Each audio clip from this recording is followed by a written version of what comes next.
putting me live already.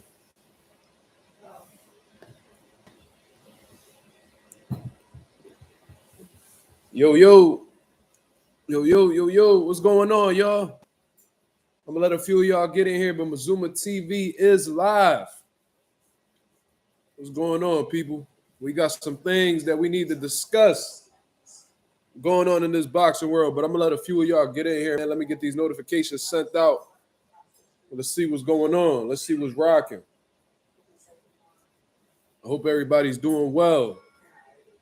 Hope everybody had a beautiful day, productive day, positive day. You feel what I'm saying? I'm gonna let a few of y'all get in here. We're about to have a serious conversation.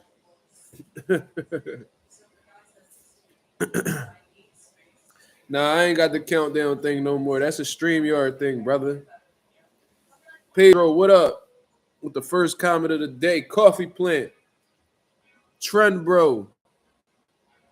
He said, can't wait to see your reaction with Tank beat Stevenson. All love, though.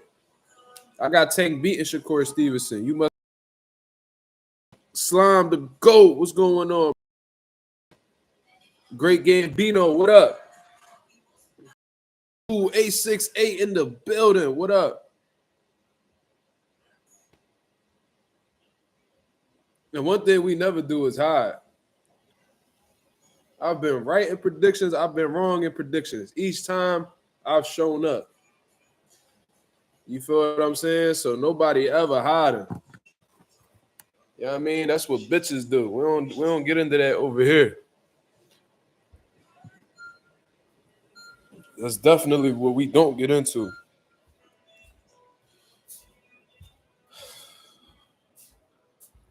I don't know what's going on, y'all. My fault. It's a little blurry in this motherfucker. Let me turn this light on.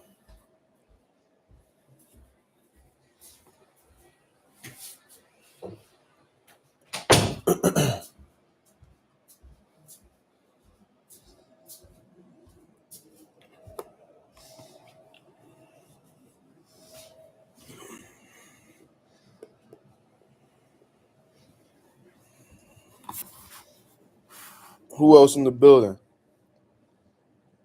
Some mosquitoes got you fucked up right now. Damn.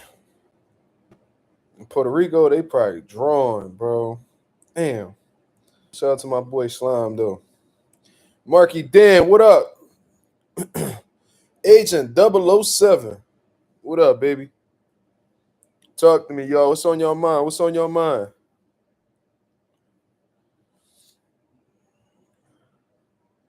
He said niggas gonna start putting respect on Joseph Parker's name. Joseph Parker making a hell of a name for himself, man. Bounce back something crazy. Got some good wins consecutively. I still want to see him run that with Daniel Dubois, though. You feel what I'm saying? I feel like that's still a fight that should be made. Usyk called out Dubois, so Usyk might take that fight from Joseph Parker, unfortunately. But I still want to see Dubois and Joseph Parker because I feel like they both had similar storylines in terms of, going through some rough patches with losses. Anthony Joshua, Joseph Parker lost too. He got stopped by Joe Joyce. You know what I mean? I don't know. Are those the only losses on Joseph Parker's resume? Is it Joe Joyce and AJ? And this was prime Joe Joyce. This wasn't the one. This was before Zhang. So he actually got Joe Joyce. Oh, he lost to Dillian White too. Damn. I feel like he's Dillian White now. I don't know. That was probably the Dillian White that was on that juice. You know what I'm saying?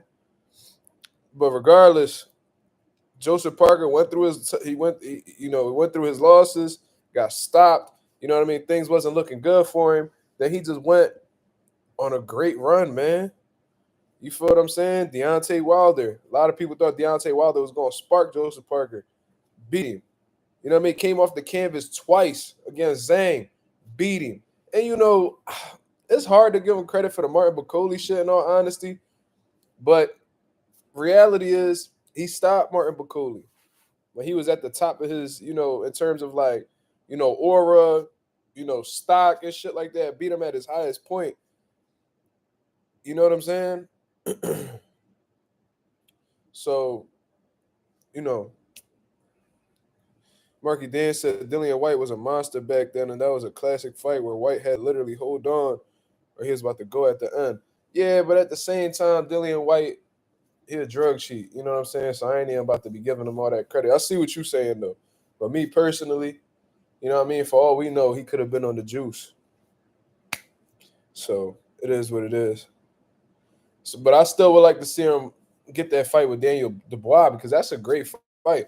Daniel Dubois went through his losses, lost to Joe Joyce as well, got stopped for the first, took his O, got stopped in his first loss of his career. You know what I mean? Got stopped by Alexander Usyk. You know what I mean? A lot of people was questioning his heart, including myself. Then, Philip Herkovich, Jaron Miller, you feel what I'm saying? And then sparked Anthony Joshua, who was at the top of the division for a good amount of time. Unified twice. Anthony Joshua unified twice. Stopped him. I ain't never see AJ go out like that. Even in his knockout loss to Andy Ruiz, he got up every time with Andy. He wasn't getting up with Dubois. You feel what I'm saying?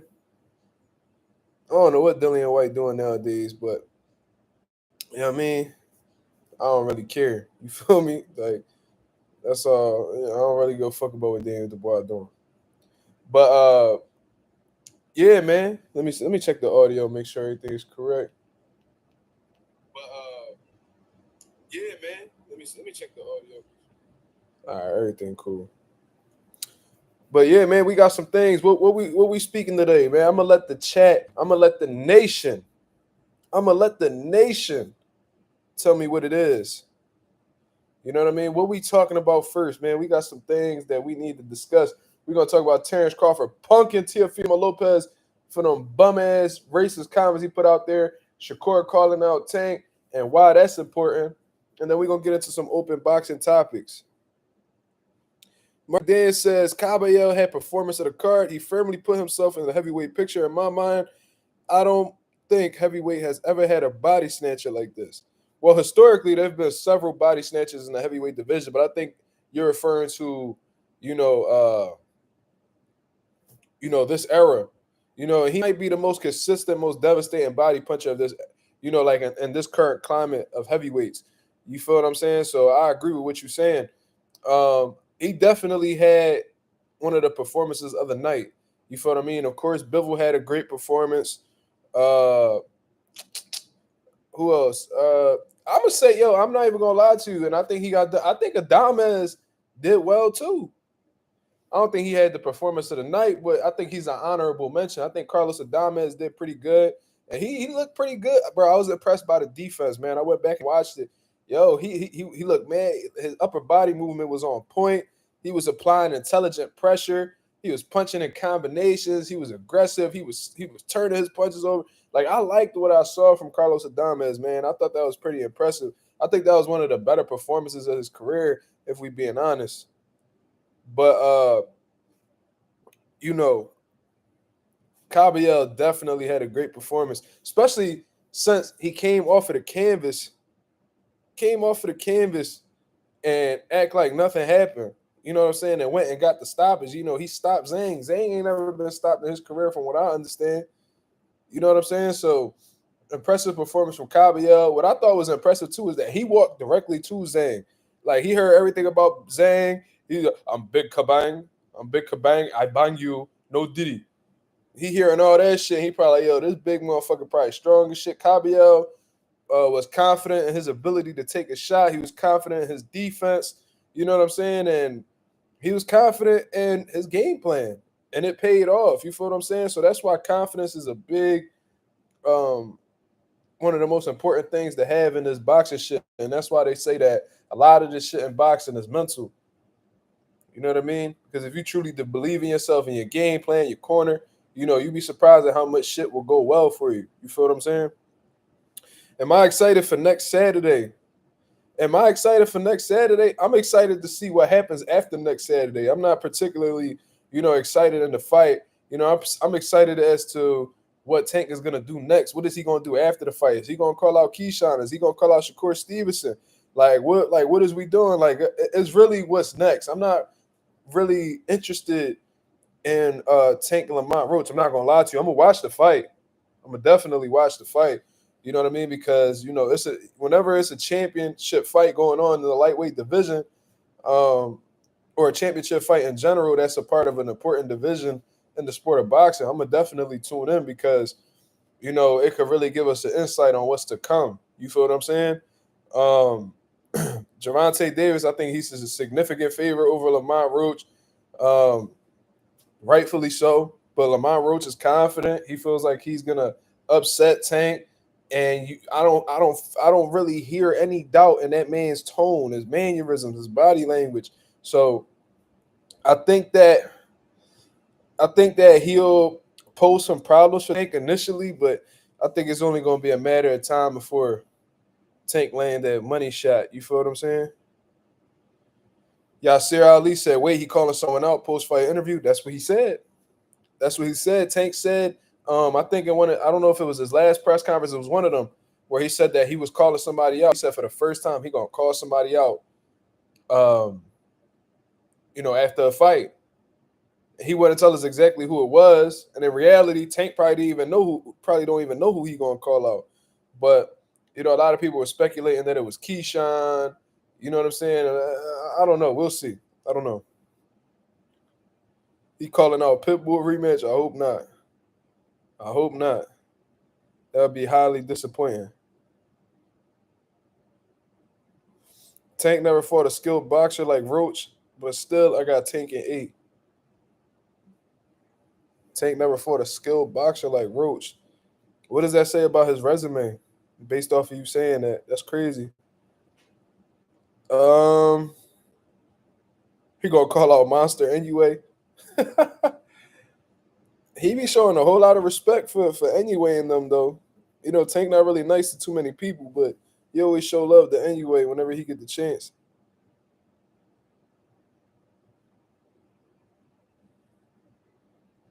Mm. Tank Rep said you rooting for Tank. I am rooting for Tank, and the reason why I'm rooting for Tank because I think it's better for boxing. What I mean by that is one of the biggest fights to be made in the sport of boxing right now is Tank versus Shakur Stevenson. If Tank were to come up short from the Lamont Roach fight somehow, that could derail the possibility of one of the biggest fights in the sport happening, which is Tank and Shakur. That could completely derail the fight. And that's not what I want to see. I actually want to see these guys fight each other. Even if it's not Shakur, that may possibly derail the possibility of Tank fighting Keyshawn Davis. You feel what I'm saying? So, I just think it's better for boxing that Tank wins because it opens up the possibility of him fighting the other guys that we really want to see him fight. But at the end of the day, it's all up to Tank, right? It's all up to Tank. Tank not gonna call nobody out. All right, well, if that's the case, Tank a fucking liar then, because he said he was.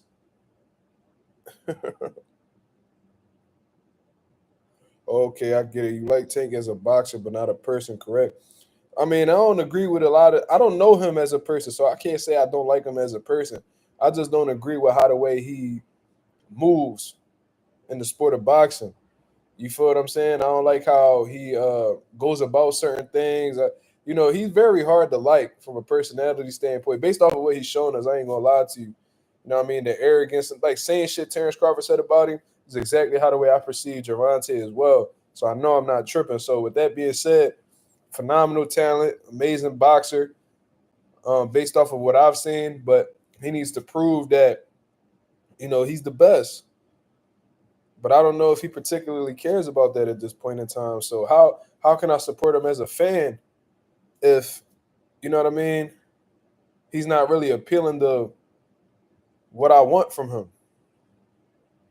You know what I'm saying? That's like being a fan of a football team, and you obviously you don't expect them to win every game, and you don't expect them to win the Super Bowl every year, but you at least want to see them try their best. You at least want to see the organizations, make them moves behind the scenes that could make them a better team and shit like that.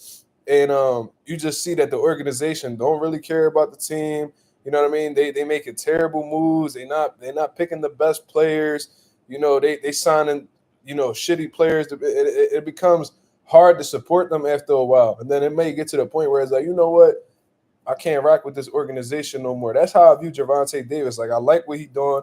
I like what he got going on. But I don't like how the way he moving. He's not willing to do what the fans ask him. So how can we support him? And what I mean by fans is boxing fans, not tank fans. There's a difference. When you're a fan of the individual, most likely you'll deal with a lot of bullshit from that individual. But when you're a fan of the sport of boxing, you know what I mean? You have certain expectations, you have certain standards that you hold fighters to, and if they don't, meet those standards or at least attempt to, then you know what I mean. We not really, too enthused by them. You feel what I'm saying? But let's talk about Terence Crawford punking Teofimo Lopez, man. Teofimo Lopez been running his mouth religiously since the Steve Claggett fight. You feel what I'm saying? He been calling out Terence Crawford. That was a fight that he wanted. He finalizing deals with all these other guys, then pulling out last minute. He's supposed to fight Super Matias. They talking about he's supposed to fight Richardson Hitches. Hitches still waiting for an offer. It's so much shit going on with Teofimo Lopez. It's like a big ass mess. He having promotional issues. He said his promotional company trying to fuck him over. All this stuff, but in the midst of that, he's been saying very derogatory, extremely derogatory comments towards black people, black fighters. And it pretty much started back when he had went on this rant on this podcast talking about, Top Rank could keep their black fighters, blah, blah, blah. And it was like, damn, T.O., where that's coming from? Then we hearing about T.O.'s dad saying racist shit in a boxing gym, and that's why he got knocked out while T.O. Jr. watched. And then, talking about whatever monkey gets the banana, referring to Tank and Crawford. Then, Keyshawn gets watermelon and the banana sent to his crib, to his room, and T.O. is laughing, eating a banana, like egging on the derogatory racist shit. So I knew it was only a matter of time before somebody pressed him, and it happened to be Terence Bud Crawford. You feel what I mean? Terence Crawford had ran into T.O. on several occasions recently, and one of the last times they had an interaction, Terence Crawford had doinked him in his head, completely disrespecting him due to what his father had done after a fight against Madrimov, and that was like touch him. You know what I mean? I think he had grabbed Terence Crawford, and Terence Crawford got highly offended by that. It was about to pop off on him. So when he ran into T.O., the son, he pressed him about it. Nothing happened with that. But, Terence Crawford puts up a video, and he was like, yo, man, what you doing this for? And T.O.'s like, what? What you doing this for? Oh man, what else? He was like, yo, so what you say? He was like, well, what did I say? What do you, like, pretty much like, what do you mean? What did I say? Say what you was doing that stuff for. He was like, oh, it's for promotion. So typical pussy shit from Teofimo Lopez. You know what I mean? He felt that motherfucking heat coming from Terence Crawford's direction. He ain't want no smoke, so he bowed out. You know what I mean? If that don't tell you that Teofimo Lopez is a pussy, then nothing else will. You know what I'm saying? This dude is one of them dudes that's only tough in the ring. He don't stand on nothing that he be talking about.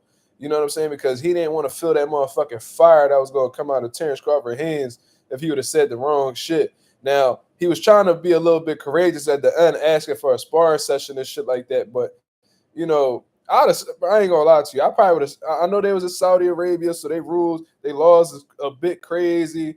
They a bit extreme over there. So I see why Terence Crawford was a little hesitant, or at least restrained himself. But if we was in the U.S. and he over here, and I point this camera at him, and he like a little bit, he trying to be a little courageous, bro, I'd have slapped the shit out of Teofimo Lopez, bro. You feel what I'm saying? I'd have slapped the dog shit out of him just to wake his ass up, bro. That's exactly what the fuck T.O. need. T.O. be talking so motherfucking greasy, bro. Bro, on my son, right hand to God.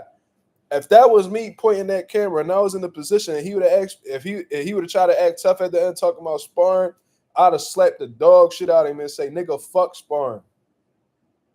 What you want to do now? I'd have been on my bully shit, but Terence Crawford said he ain't a bully. It is what it is, man. Y'all just, I don't know what make y'all feel so bad about, reprimanding T.O., man. T.O. ain't slow. T.O. ain't slow, cuz. Ain't nothing wrong with him. He that nigga got baby mama drama, you know what I'm saying, and money problems. He sound like every motherfucker I know from the hood anyway.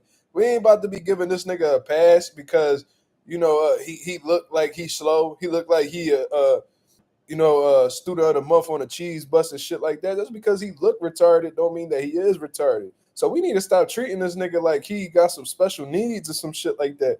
I'd have slapped the dog shit out of T.O. And I know looking at his mouth and his teeth and shit like that, you think like, you might need a tetanus shot after you slap him and shit like that. But I promise you slap him, you be all right. Them niggas get blood work every fight. Ain't nothing wrong with T.O. You know what I'm saying?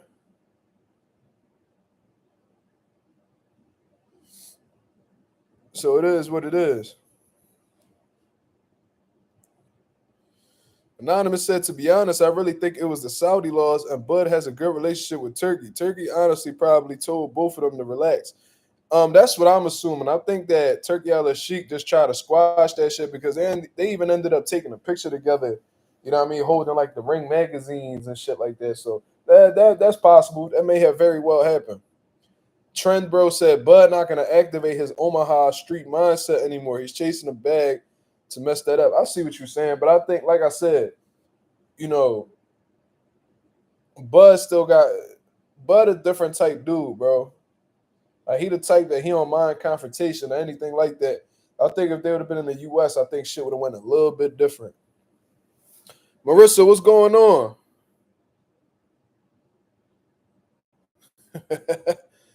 Yo, Slime be tripping, bro.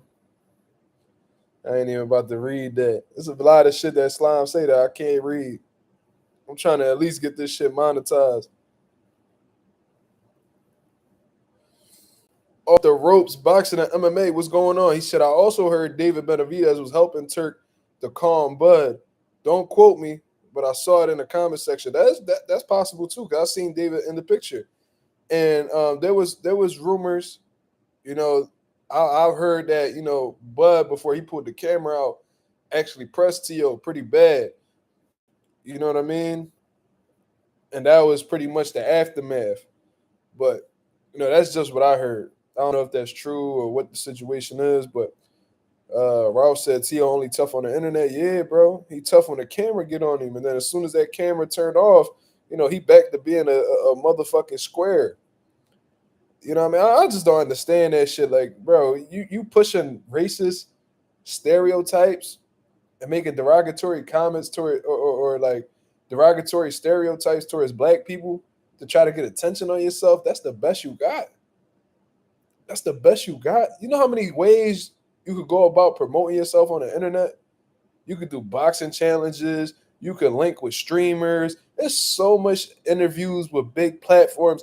There's so much shit that T.O. could do, but he resorts to using, like racist ideologies to get some type of controversy around him. That's what fucked me up. He act like that was his only avenue. Bro, you chose that avenue out of the fucking thousands of avenues you could have chose to make yourself a bigger name or attract more attention. That's what fucked me up, bro. Like, he's a fucking idiot. You chose the most disrespectful shit to do just to get people's attention. You on that Tekashi 6ix9ine shit, just purposely disrespecting people, you know what I mean, for attention. And that attention lasts for a little bit, but eventually you end up, being left in the dust. Remember when Lil Pump was going around, oh, fuck J. Cole and all, disrespecting all these rappers that was actually, for the culture? And, they got attention for a little bit, and then next thing you know, they having to sell their house because the IRS collecting. It's time to collect, nigga. And now you on Love and Hip Hop, you know what I mean, talking about how bad shit is with your wife to make $1. You feel what I'm saying? So that's the mind frame that Teofimo Lopez puts me in, to be real. In life, you must know when to act hood and act professional. You never know what opportunities you mess up with that street mindset. Why you keep going back to the streets? How about just being a man? How about just moving off a principle? I don't know why you keep alluding to the streets or the hood or anything like that. You don't need to have a hood or a street mentality to stand on business as a man. You feel what I'm saying? Like, you don't need I don't know why you keep alluding to that. That's the second time I've seen you write that, cuz. For you to stand on simple, basic principles. And before Bud is anything, he's a black man. So if he see racial stereotypes being put out there by another fighter because they trying to get some clout off of your name, and you genuinely feel disrespected, fuck a hood mentality. Okay, he talking about you're not understanding me, bro. What are you saying that's so complex that I don't understand? You not saying shit that's like over the head type shit, bro. I hear what you saying. You talking about you got to remove. You pretty much saying don't fuck the money up. You saying not to fuck the money up, and you pretty much got to take the higher road. You know what I mean, and avoid falling into the negativity, so you could continue to prosper in your career. You feel what I'm saying? Like, I hear what you're saying. You not really saying nothing crazy. Everything you saying, we know that already. But I'm saying as a man, there's principles that you have to stand on. If not, you will continue to be violated as a man, and that's not a good look, because that could ruin your reputation as a man. You do not need to adopt no type of hood principles. You don't need to adopt any street principles. How about just being a fucking man and stand up for yourself?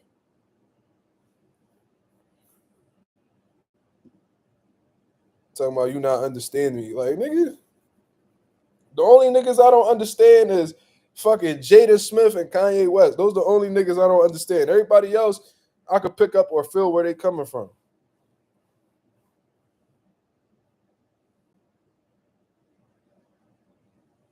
Jada, I understand Kanye. He a coon. He a sellout. You feel what I'm saying? But Jada Smith, I don't understand him. That's the only nigga on this earth I don't understand. That I'll probably never understand. I hate how lanes feel so confident on the internet. Bro, on the internet, you could be whatever you want to be. Bro, I could literally stop this YouTube shit right now, put a motherfucking cape on and run around these streets of Philly and talk about how I'm a superhero and then promote my page as if I'm some type of superhero. Bro, you could be whatever you want to be. These niggas be identifying as what the nigga, you could identify as a motherfucking sea turtle today. And bro, you could be with it, especially in these times, you could be like, yo, I feel like a white man. I feel like I'm Chinese. Oh, this whole time, I always was so confused about myself and who I was. And I finally found out I'm a Chinese man. Oh my God. This whole time, I was a Chinese man. Bro, you could be whatever the fuck you want to be in this day and age. Anything you want to be. Y'all talk about, yo, what do y'all want to be? Did y'all niggas grow up as kids and want to be dinosaurs and shit? Bro, you could do that now. You can make your imagination a reality. Like my niece, I got a younger niece. She a baby, you know what I'm saying? But I remember back when she was like 3-4 years old, she wanted to be a cat. You know what I'm saying? She used to act like a cat. You know what I mean? Little kid shit, 3-4 years old. You know what I'm saying? She used to walk. My sister used to buy her a tail, and she used to put it on. Just little funny, innocent kid shit. Grown-ups is doing this shit now. Grown-ups is doing this shit now. You feel what I mean? Like, it is what it is. You give these niggas all the, bro, you could be anything you want to be on the internet. There was a nigga that was going around Love Park in Philly and talking about he was Jesus. And the nigga was white. He had like reddish hair. He looked just like, the white supremacist version of Jesus Christ. Not the one they described in the Bible, the one that, you know what I mean, they pushed out there to try to make it seem like Jesus was a white man. He looked exactly like him. This nigga was going around with what's that shit called? Like he had like a I don't know what to call it, but he had like the wooden sticks you walk around with that Jesus had back in the day, and he had like those robes on. You know what I'm saying? He had the robes on, and that he'll walk around Love Park and talk about that he Jesus, and how you need to accept him as your savior, bro. He would get booked left and right, come out of jail, and still be with the same clothes on, with a white cloak, with the wooden like a wooden staff. I think that's what you call it. You feel what I'm saying? And he would walk around saying he's Jesus, and he wasn't joking. Niggas was laughing at him, but he was dead serious, bro. It's mental illness is real, guys. Mental illness is real.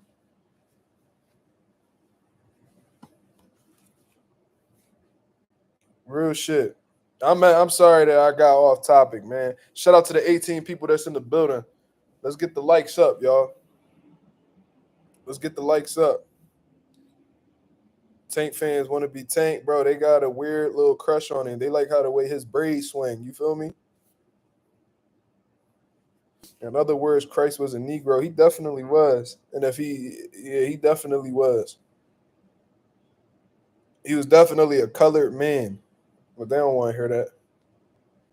They don't want to hear that.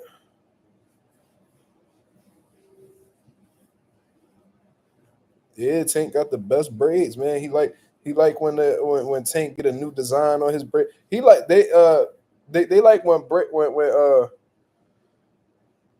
what's that shit called? They like when Tank pick his hair out and he got a nice little afro. They like that shit too. This nigga said Tanky Wankies. That's funny as shit.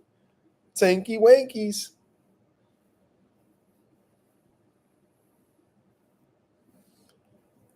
Low Nose Boxer said it doesn't matter what color Jesus was. All that matters is he's Lord, Savior, and God. First of all, it does matter. Because if you saying that if the Bible has a verse in it it exactly describes how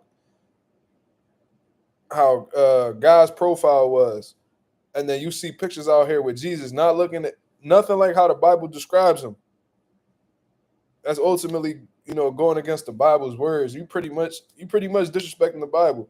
Oh, fuck what the Bible saying. He ain't have skin of bronze and hair of wool. We just gonna paint him to be this white motherfucker that what I'm saying. The Bible never described him as, and then push it out there in order to maintain this white supremacist ideology, I guess. I'm not saying you saying that. I'm talking about if the Bible described Jesus a certain way, and that people go out of their way to describe him the complete opposite way, that means that they don't give a fuck about what the Bible is talking about. You literally going against the Bible. That's just my opinion, though. What? Bro, what type of question is that, bro?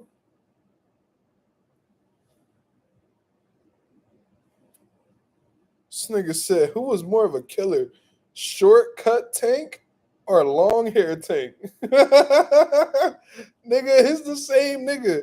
Like, what? Bro, y'all love these niggas' features, bro. What? Son about short hair Tank, man. He was a fucking killer. Bro, he's the same motherfucker, bro. Nigga just grew his hair out. Like, what is we talking about?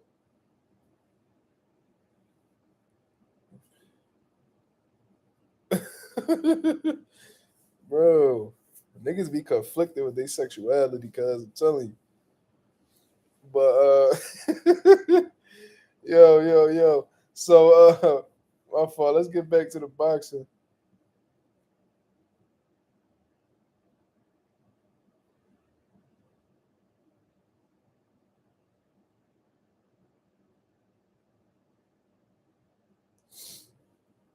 Um so yeah, T.O. got punked. Pretty much, bro, I already knew T.O. was pussy, and he already showed us several examples of him being pussy, but that just stamped it. So let's talk about Shakur calling out Tank. And it was like, oh man, here we go. Man. No, I just want to bring up this point right here, man, for the Tank fans that's out here. Because they just copy and paste what Tank say. They don't think for themselves. That nigga said T.O. a ham sandwich. A ham sandwich sound good right about now, boy. I'm about to have my girl make me one real quick. You know what I mean?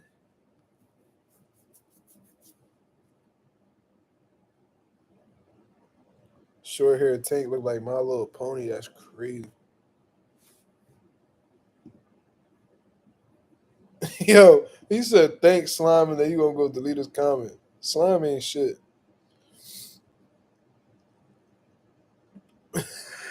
That's like me saying who is better, short hair Ray Allen or bald Ray Allen. Oh no.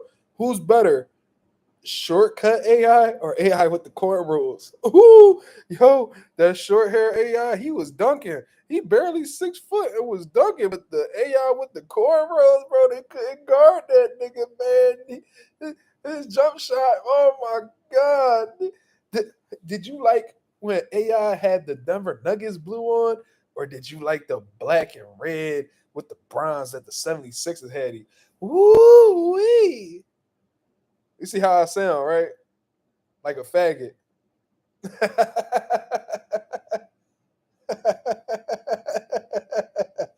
Yeah, I know. That's how y'all sound. That's me making an example out of the shit that y'all be doing. You feel what I mean? He said, you seen that T.O. vid? Yeah, bro. Ooh-wee.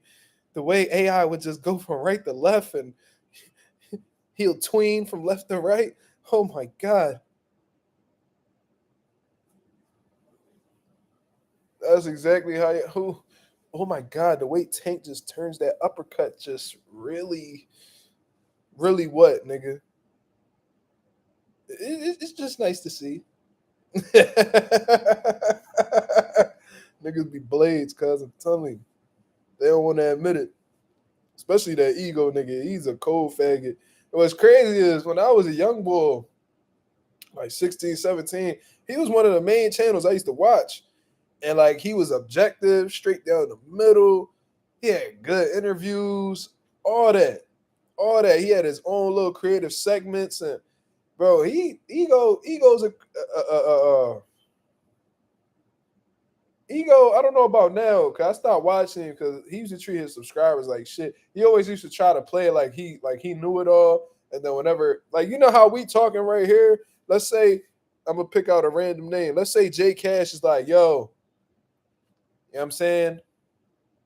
I know you think Tank gonna beat Shakur, but I think Shakur will beat Tank. And this how. I think he gonna beat him. I respect it. That's your opinion, and we won't know until they rumble. You might be right, you might be wrong. I might be right, I might be wrong. Ego used to be on these chats talking crazy to his subscribers, bro. You don't know shit. Man, you don't know nothing about boxing. I'm like, Ego, you never. And then this is back when I was competing. I'm like, yo, Ego, why you talk like you this nigga that's like hella established in boxing and you never threw a punch in your life? And I hate to bring out that standpoint, but it's like, bro, you can't be a nigga who just who ain't got no experience in boxing and then tell all these niggas how they don't know shit. Like, the fuck out of here, nigga. He posted a video. Yeah, but like Ego had these creative segments. Like he had the Weight Watchers segment. I thought that was dope. He had a lot of shit. He had a lot of good segments, and then he used to have some good interviews with this dude named Troy King. I don't know what's up with dude now, but he was a pro fighter at the time, and they used to have some good boxing talk. It was just fluid, knowledgeable, good boxing talk. But that nigga, I don't know. I don't know if they cut Ego a check. I don't know. I don't know if he cashed out. He sold out. I don't know, but he seemed like a totally different person from the nigga I used to watch. Just my personal opinion. You feel what I'm saying? But what I wanted to bring up with the Shakur situation is there was this thing going around, and Tank has said it in an interview recently where he says that fighters only call him out when they have a fight lined up already, right? So I was thinking, like, is that true? Like, if that's the case, then Shakur won't call him out after his fight. Because technically, after you finish a fight, you ain't got a fight lined up no more. You feel what I'm saying? So, what's the first thing Tank do? Call out Gervonta Davis. Talk about how he want to make that fight next. Not only Shakur Stevenson, Eddie Hearn talking about You know what I mean? He want to make that fight next. You feel what I'm saying? So what's the excuse now? What's the excuse now? Anybody remember what interview he said that? He said that with the bull. I think his name like Jay Hill or some shit like that. The other dude that's from Baltimore, I think. I think he said it on there. Or was it? Or was it the Lil Yachty one? I think it was the Lil Yachty one. I don't know. It was one of the most recent. He hasn't done many interviews, so it was one of his most recent ones. But he was pretty much saying how motherfuckers only call him out when he got a fight lined up. Or when they got a fight lined up. That's what he said. That was his words.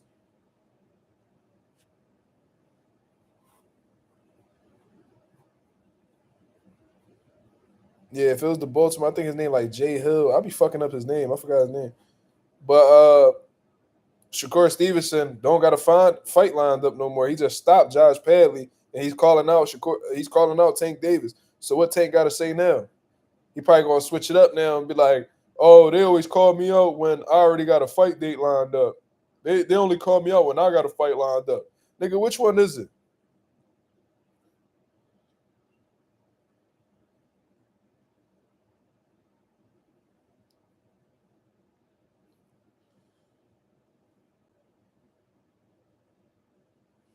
Let's see something. Yo, why I can't see Tahiri Scott's comment?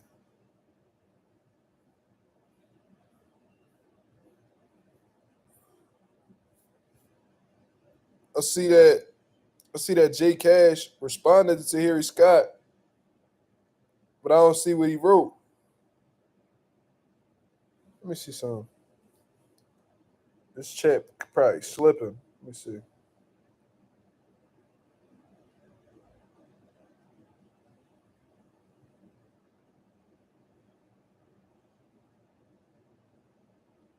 Oh, okay.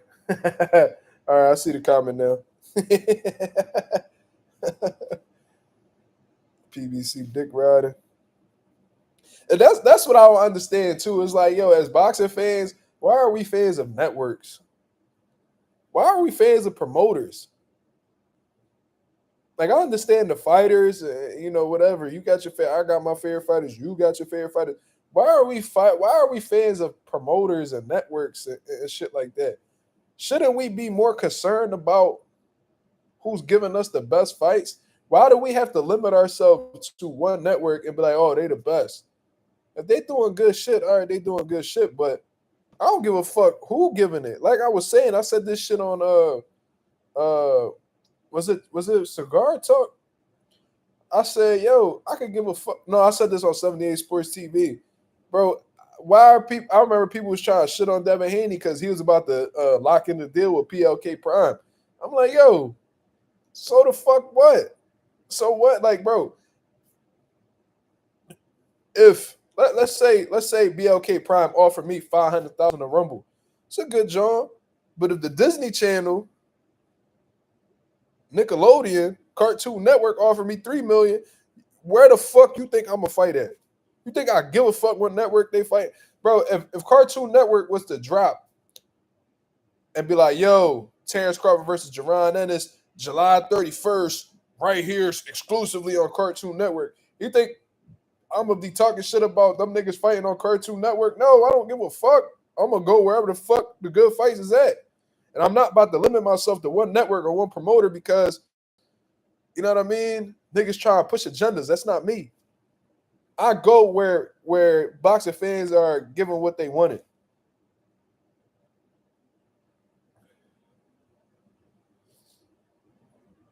Yeah, like who gives a fuck who these fighters with?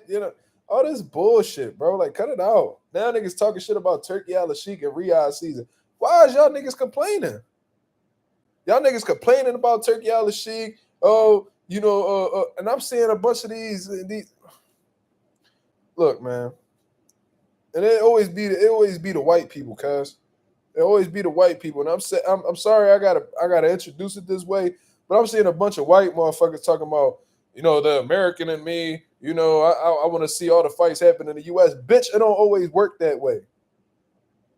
It don't always work that way. And guess what? If fighters got to go over to Riyadh to get a career high payday or get the best meaningful fights possible, guess what? Niggas gonna have to go to Riyadh. And this the other thing too. Turkey Al Sheikh is making fights happen in the US as well.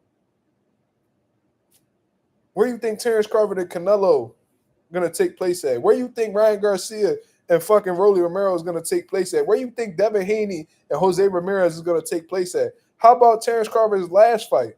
Where did it take place at? Like, cut it the fuck out, bro. Like, y'all niggas is just trying to look for any angle possible to hate on a nigga. Bro, he's giving you the best fights. Y'all been sitting but complaining how fights take too long to marinate. Oh, we never get what we asked for. We never get the best fights. But then this Saudi Arabian motherfucker come over, drop a bag, and start making all these fights happen, and y'all not satisfied because it ain't on U.S. soil. Y'all bitch-ass niggas can't get it all.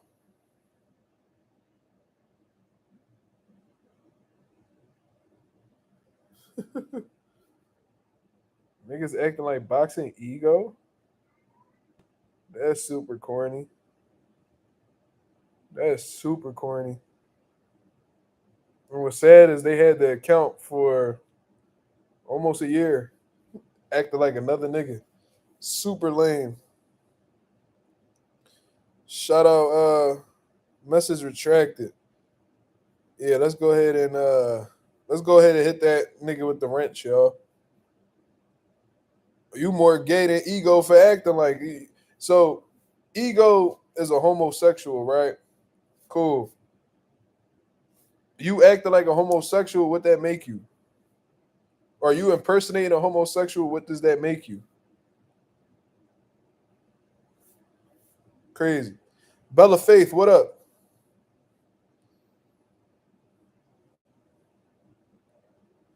Tank saying he only cares about money, but says he's loyal. It's complete hypocrisy. He definitely ain't loyal. This nigga abandoned Coach Calvin for a whole camp and then want to bring him around last minute. You know what I was doing, bro? Earlier, I was cuddled up with my girl and shit, just watching the fight. Bro, I went back and I watched Ryan Garcia and Tank Davis, right? And bro, Coach Calvin is giving Tank instructions. Bro, watch him in the corner. He don't look at Coach Calvin in the eyes not one time, bro. Not one time he looked Coach Calvin in his face, and he looking around everywhere else, getting advice from other people. He looked Coach Kenny in his eyes, got the instructions. He looking over here. He looking over here. Coach Calvin directly in front of him. He will not fucking look at him. He wasn't even acknowledging Coach Calvin's instructions. So I noticed that, and I'm like, yo, it's already been a few rounds that they showed the corner angle, and he not showing Calvin any type of respect. This nigga made you somebody, cuz. He helped make you who you is today. You wouldn't be shit without him, for real, for real. He brought you into his gym while your mom and dad was smoking crack and you was in a foster home. You owe that man your life. And then I'm hearing that this nigga Coach Calvin living in a one-bedroom apartment, and when they talk about payment situations, this nigga Coach Calvin talking about, he didn't get into specifics, but he was pretty much like, yeah, man, like, I'm happy with my situation. Whatever I need for Tank, I just hit him up, and whatever I need, he give it to me. What? What? Why the fuck? Nigga, you was a grown ass man with kids. Why the fuck you gotta call Tank whenever you need something? How about that nigga compensate you so you could get the shit that you need on your own time? Another thing, I was listening to an interview that he did, and obviously they said that the boy Cuddy from Wire. I never watched The Wire. You know what I'm saying? But they said that one of the characters off of The Wire was inspired by Coach Calvin Ford, right? This nigga Tank said that he only watched a little bit of it. He only watched a little bit of it. Like, nigga, this show got inspiration from your coach, somebody that pretty much saved your life and showed you and helped showed you what your destiny was in life. You feel what I'm saying? You owe that man everything in the world, and you don't even take enough time out of your fucking schedule to like see what's going on with your coach. I don't know. Y'all don't find that weird?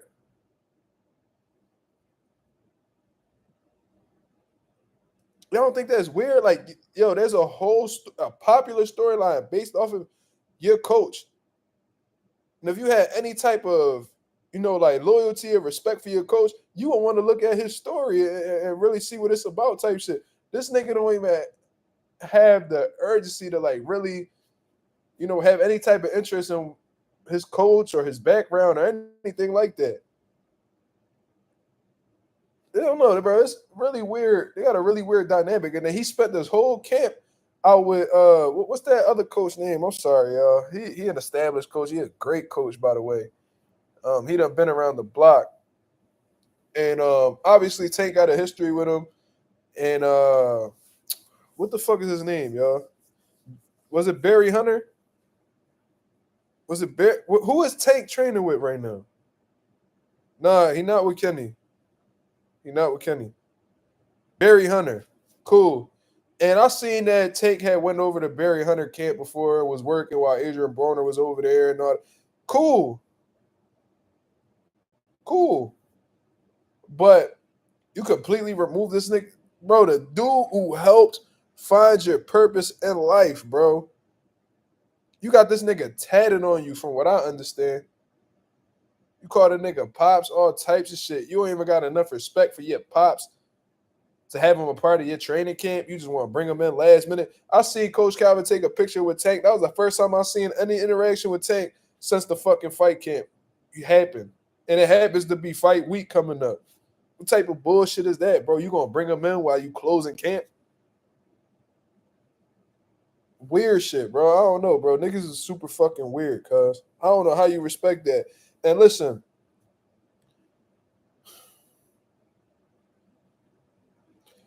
I know a lot of niggas not gonna understand because they don't come from boxing and shit like that, or they never had to pick a trainer in their life, or they don't understand loyalty. Like Tank over here talking about loyalty, and the main nigga that he need to be loyal to, he be putting on the shelf. On some real shit, you owe Coach Calvin just as much as you owe Al Heyman. For real. Like, yeah, Al showed you the money. He showed you how to create generational wealth and retire from the sport without needing to come back and put you on the businesses and real estate. Bro, he did some great shit. Al Heyman is that dude when it comes to that. But Al Heyman is non-existent if Coach Calvin didn't lead you into the sport of boxing. Gave you insight to the sport of boxing, helped develop your craft in the sport of boxing, helped perfect your skills in the sport of boxing. None of that is possible without Calvin. It might be strategy. I don't know about none of that. I don't think Tank's smart enough to be a strategist, bro. I ain't even gonna lie to you. I think he disrespectful. That's what I think. You know what I'm saying? But regardless, he talking about loyalty and all that shit, bro. Ain't nobody trying to hear that shit. You say you all about money, but then you loyal. Nigga, all right, if you all about money, then fuck loyalty, right? You over here prioritizing the bread. So what come before your bread? You making it clear that money become before anything. And then you saying you loyal to Al, but then you was just saying how if a nigga give you 3 to 4 Ferraris, you'll entertain an offer. What type of loyalty is that? That sounds like conditional loyalty to me. And conditional loyalty is disloyalty. If you're only loyal under a certain condition, is that loyalty really real? Because the loyalty that I know of is there under any circumstance.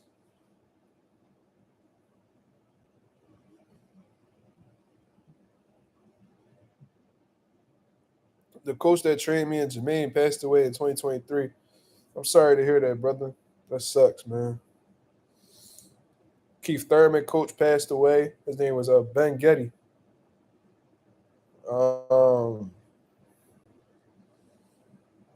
Mike Tyson's coach passed away. Miguel Cotto's, I think it was his uncle, passed away. That can have a bad effect on the fighter.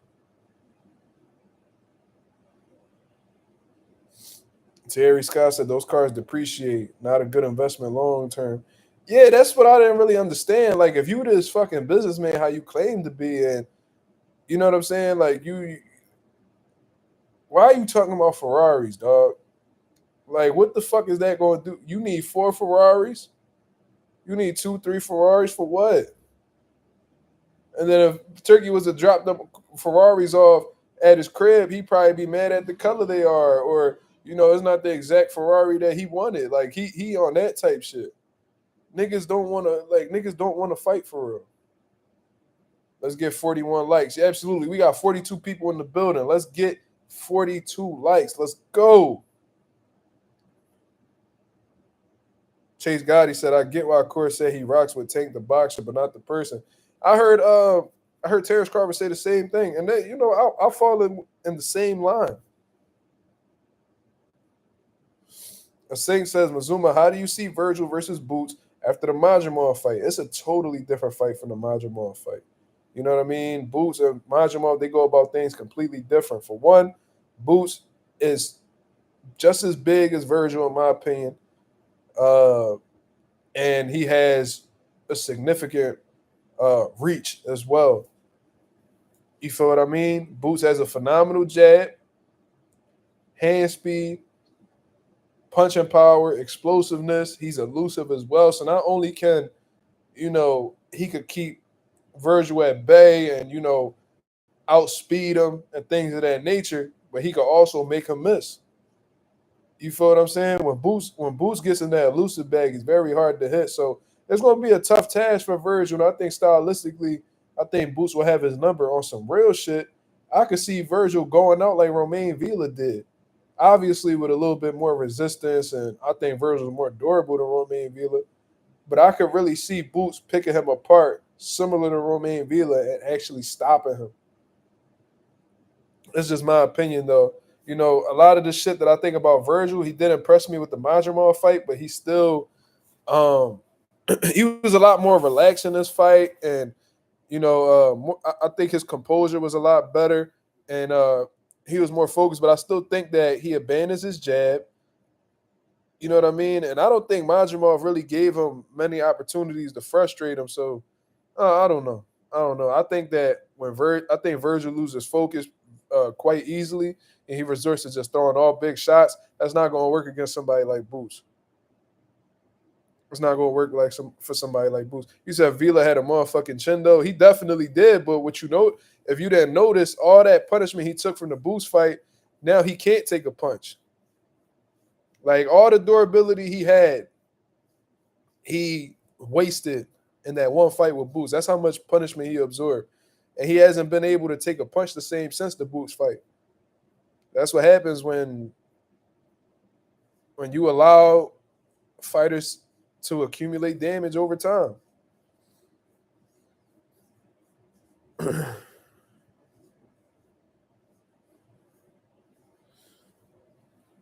Take Rep said, I definitely get what you said. I just feel like when someone gets rich, their friends get scared to tell them the truth. Well, they must have never had real friends in the first place. They must have never had, real friends in the first place. You know what I'm saying? What it is a lot of the dudes that be around you are opportunists. And once you get money and you become that meal ticket or whatever the case is, they want to stay around you because as long as they're around you, they're going to be compensated. They're going to benefit. You feel what I'm saying? But a true friend, you know what I mean? Regardless of the situation, if they see you crashing out or they see you going about things the wrong way, they're going to of course, they're going to come from a friend's perspective. They're not going to come across confrontational or negative, but they want to hold their people accountable. Even if that means, being removed from the circle, you know what I mean? You'll be willing to risk that because you just want to see them do well.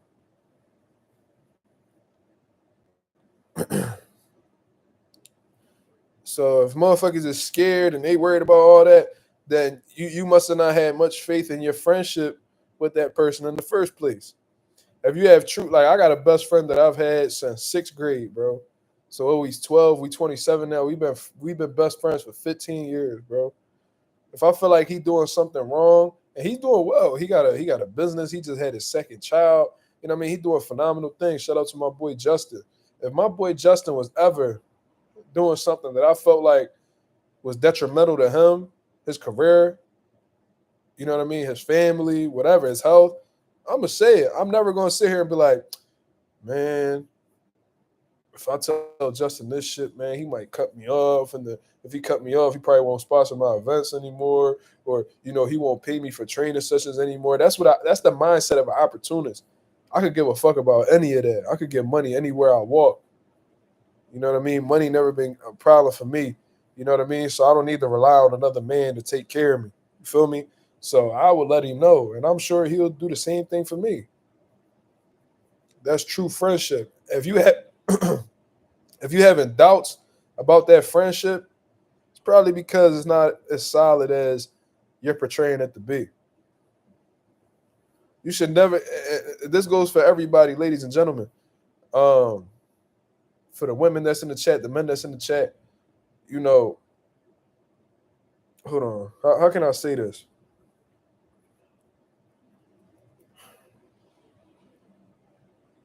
Whatever friendship or relationship you have, your main objective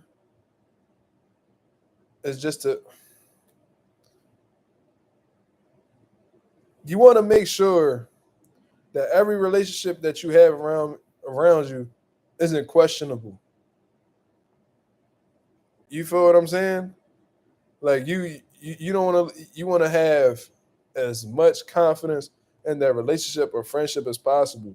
The moment that you start to question it, or you know what I mean, you just feel like something, there's certain consequences that could come behind attempting to give your friend or give him advice to his best interest and shit like that. you know it's either you got to work on that and try to improve it, or you just gotta leave that shit alone altogether.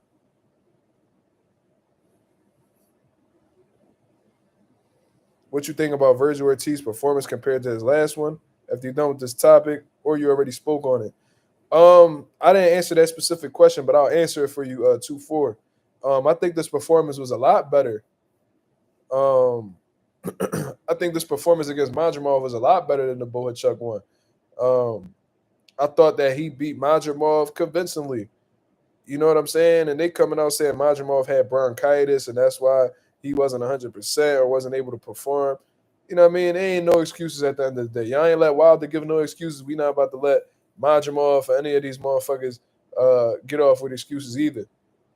If he had bronchitis, he shouldn't have got his ass in that ring. But anyways, um, Bohachuk put Virgil on the canvas twice. It was a close fight. There was some people, actually a good amount of people, that thought Bohachuk defeated Virgil Ortiz. So when you got a convincing win over Madrimov and a shaky performance against Bohachuk, I think it's safe to say that the Madrimov performance was better. But I ain't gonna lie, the Madrimov fight was more of, to me, he had a good performance and he did really well. But I think what really played a factor more than anything was the lack of effort that Madrimov was putting into the bout. You feel what I'm saying? I also and it was just different styles. They had different approaches. You know what I mean? Bohachuk is a different type of fighter than Madrimov. Madrimov likes to use in and out movement, unorthodox, punches and shit like that. And Bohachuk is a come forward, uh, aggressive, big puncher. You feel what I'm saying? So, yeah, it's different styles. So, you know, when so Bohachuk obviously is more of a threat to Virgil style than Madrimov. And that's why, those two fights panned out that way. Who would I like to see Madrimov fight next? Well, he's coming off of back-to-back losses. So I think he should get like a little, try to get back in the win column. So who would be a good fight for Madrimov coming off of a 2-fight losing streak? Let's take a look. Let's actually take a look. Who would I like to see Madrimov come? Let's look that up. Let's look at the rankings. So we looking. He's coming off 2 losses as a promoter, aka Eddie Hearn. I'm looking at somebody that he could get back into the win column against. You know what I'm saying? I would probably I don't know. Y'all let me know. I think he could beat a Josh Kelly. I would try to line that up. You know what I mean? He's in the top 20 in the world according to BoxRec. That'd be a good John. Why not?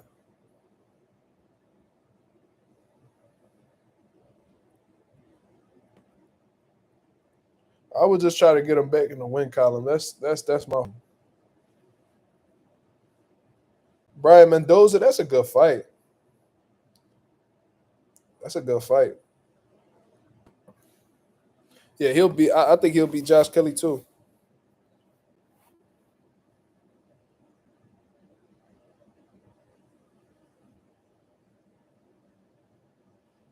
Yeah, I think. Yeah, Ramos is a really tough fight to come back off of a 2-fight losing streak against. Yeah, Ramos took the fight against Jason Rosario at 160, but he's going back down.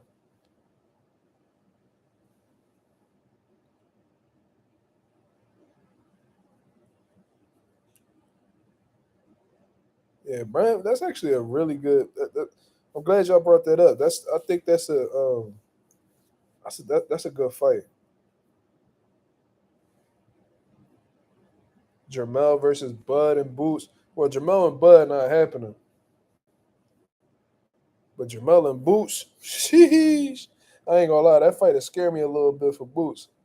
I don't know. Jermel is a fucking dog, bro. He don't get tired. He gets stronger as the rounds go on. Punch hard as shit. But Jermel loses a lot of rounds. He loses a lot of rounds. Jermel could be outboxed. You just gotta have certain qualities about yourself.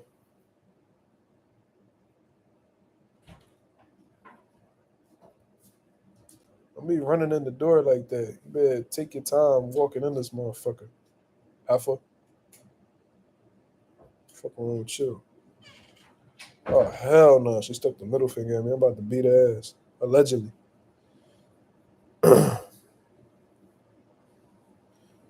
Lubman versus Majimov, but PBC been doing him bad. They put him in 2 title eliminators. I don't know, man. PBC got some weird shit going on. At this point, PBC need to reach out to Turkey and get their fighters more active. You feel what I'm saying? Like where these guys at, bro? Like where is Edwin De Los Santos? Where you know what I mean? What the fuck is Sebastian Fundora going to do? Al's still sick. I don't know. I don't know. That was one of the last things I heard. I don't know. They said his mother was sick or whatever. And they say he's sick. Listen, I don't know who's sick. I don't know who's sick. Brian Castaño, where the fuck he at? He should be in the mix right now. He done lost all his momentum. All his momentum. Turkey trying to set up Crawford Canelo. Crawford Canelo already done, brother. I think the only way that shit fall apart is if William Skull beat the shit out Canelo in May.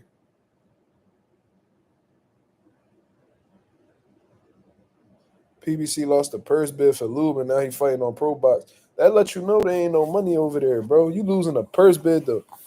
Bro, a few years back, PBC would have never lost a purse bid, though. No fucking Pro Box TV. He said Skull ain't beating shit. I'm just saying, bro. I feel like that'd be the only way Bud and Canelo will fall apart is if William Skull put belt the ass on Canelo, but I doubt it. Robert Jacobs said Santos fighting Andy Cruz. Who said that? Who confirmed that? I ain't hear nothing about that. Edwin De Los Santos is embarrassing, bro. He ain't fought since Shakur, bro.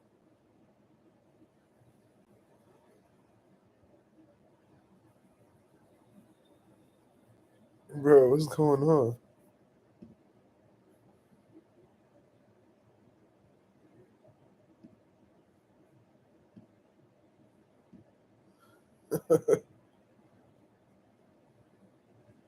Motherfucker, yeah, bro.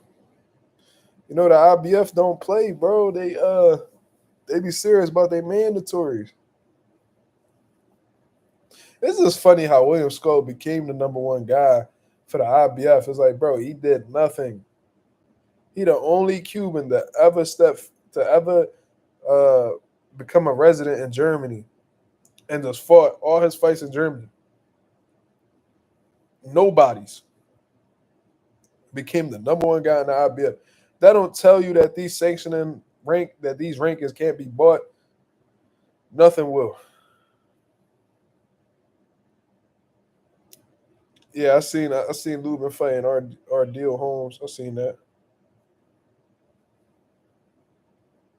That's a good John for Lubin. But I tell you, the motherfucker that's holding the IBF at 54, he all wrong for Lubin. All wrong for Lubin. Lubin gonna try to fight with Bachram, and that shit not gonna go well. I'm telling you, he gonna start off boxing. You know what I'm saying? Bachram probably land a good shot or whatever. This dude Lubin gonna go into fight mode, and he gonna try to bang it out with, try to prove something to Bachram and get fried.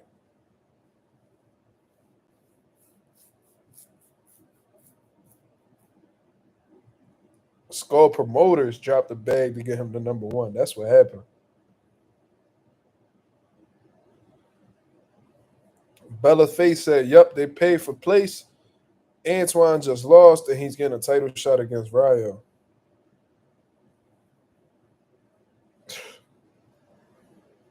Same shit happened with Fundora. He had gotten slept. He was fighting on the undercard. Then he ended up fighting Tim Tszyu for 2 belts.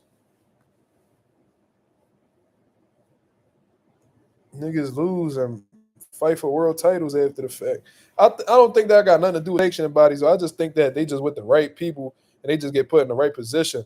But when it comes to these rankings, you know that they up for sale because why the fuck I've seen sanctioning. I've seen like WBO rankings, IBF, WBA, WBC rankings where the number one spot will be vacant, but then there's a number two guy, and a number three guy, and a number four guy.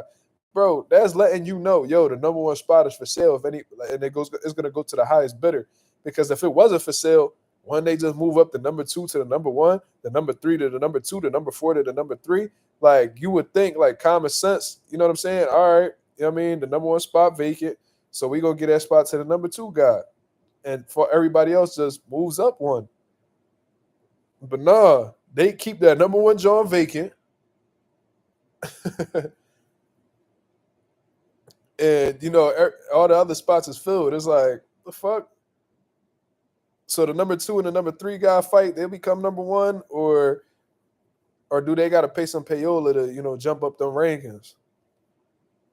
No, it's interesting. Yo, why Slime keep deleting Robert's messages?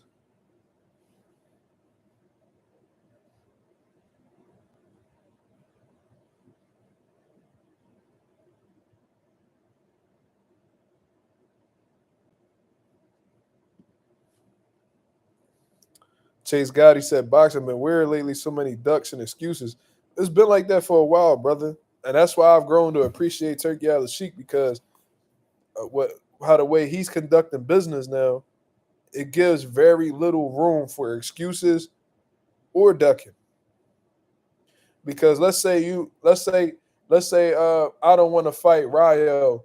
I don't want to fight Ryo. I'm a champion. I don't want to fight Ryo calling me. I don't want to fight Ryo because there ain't enough money to fight Ryo. Turkey Al-Sheikh gonna be like, all right, well, how much you want to fight Ryo? Well, I'm looking at 4 million. All right, I'll give you 4.5. Let's make the fight happen. Now what? So now it's either you shitting or you getting off of the pot. You feel what I'm saying? It's very little. There's very little wiggle room when you doing business with a motherfucker like Turkey Al-Sheikh.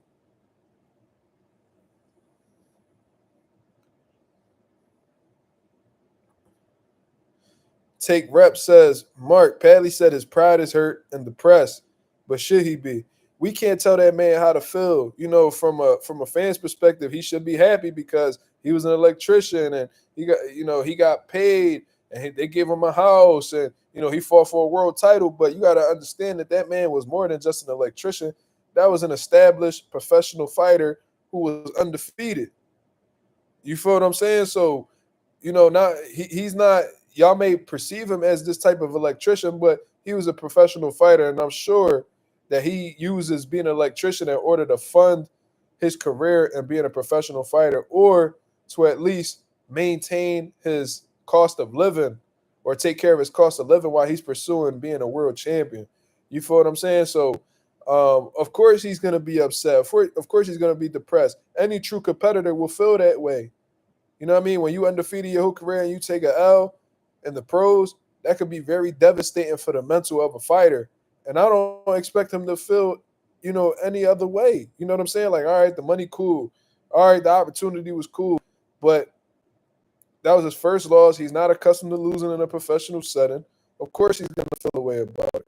And, if he's prideful in the sport of boxing and he really, takes pride in being a fighter and he values himself as a fighter, of course his pride going to be hurt. Of course. He's a competitor. He's looking to do good things in boxing. He didn't come to sit down for a check. He showed that. Shakur had to take the fight out of him, pretty much.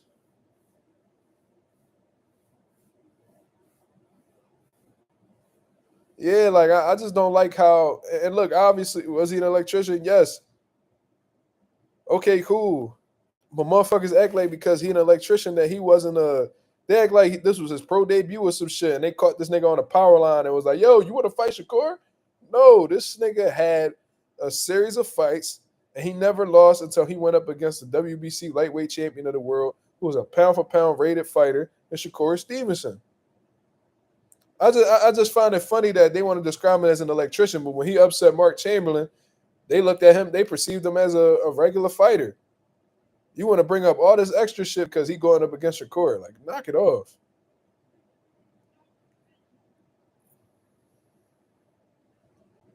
Turkey said he going to be good. He should be. He should be. He did Turkey a favor. He scratched Turkey back. Now it's Turkey turn to scratch his. Pause. One hand washes the other. And both hands together, they wash the face. If you know, you know. One hand washes the other, and both wash face. If y'all know, y'all know. Yeah, bro. Like, y'all know how much electricians make? Shit. Why comments keep getting deleted, bro? What's going on? Terry Scott didn't even say nothing crazy.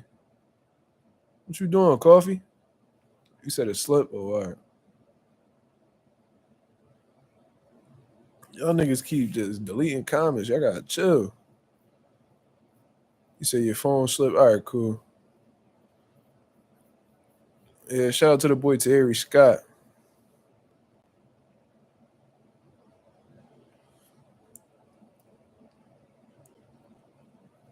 Padley will beat Cambosis and Jordan, as a matter of fact. He might.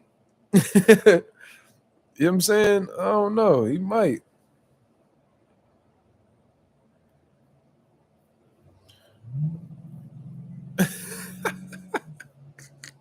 It's like, no, I'm just trolling Cambosis, but Cambosis might get off on Padley. I don't know. I don't know. Chase Gotti says a lot of folks don't know the WBC had Padley ranked higher than Schofield. And that's another thing. Like, I've seen that Padley was ranked in several sanctioning bodies in the lightweight division. That don't sound like a motherfucking electrician to me. Because y'all making it seem like he was primarily an electrician. No, that sounds like a motherfucking contender to me. I think he was ranked in 3 out of the 4 sanctioning bodies. Y'all want to call this nigga an electrician? That's an established contender in the lightweight division. You crazy? That might not be the guy that y'all wanted to see, and that's why y'all crucifying him and trying to downplay him like he ain't no real fighter. That's a real fucking fighter. That's a real fucking fighter. I got Josh Padley fucked up. Is he on Shakur Stevenson level? No, he not. We all know that. We knew that from the very beginning. But just because he ain't on Shakur level don't mean that he's not a legit fighter, established fighter. You're crazy. Padley versus Maxie Hughes. Maxie might get him.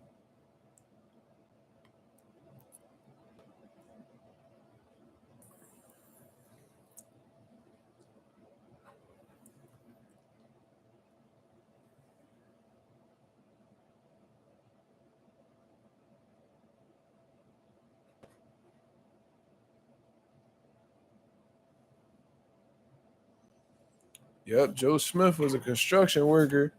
B-Hop was talking about this nigga was ordinary and all this shit. Joe Smith packed him up, bro. Then Joe Smith rocked Bivol too. He had Bivol on Queer Street or some shit.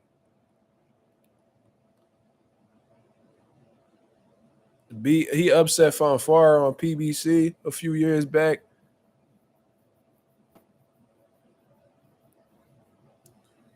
I mean, like Joe Smith, dangerous, cuz.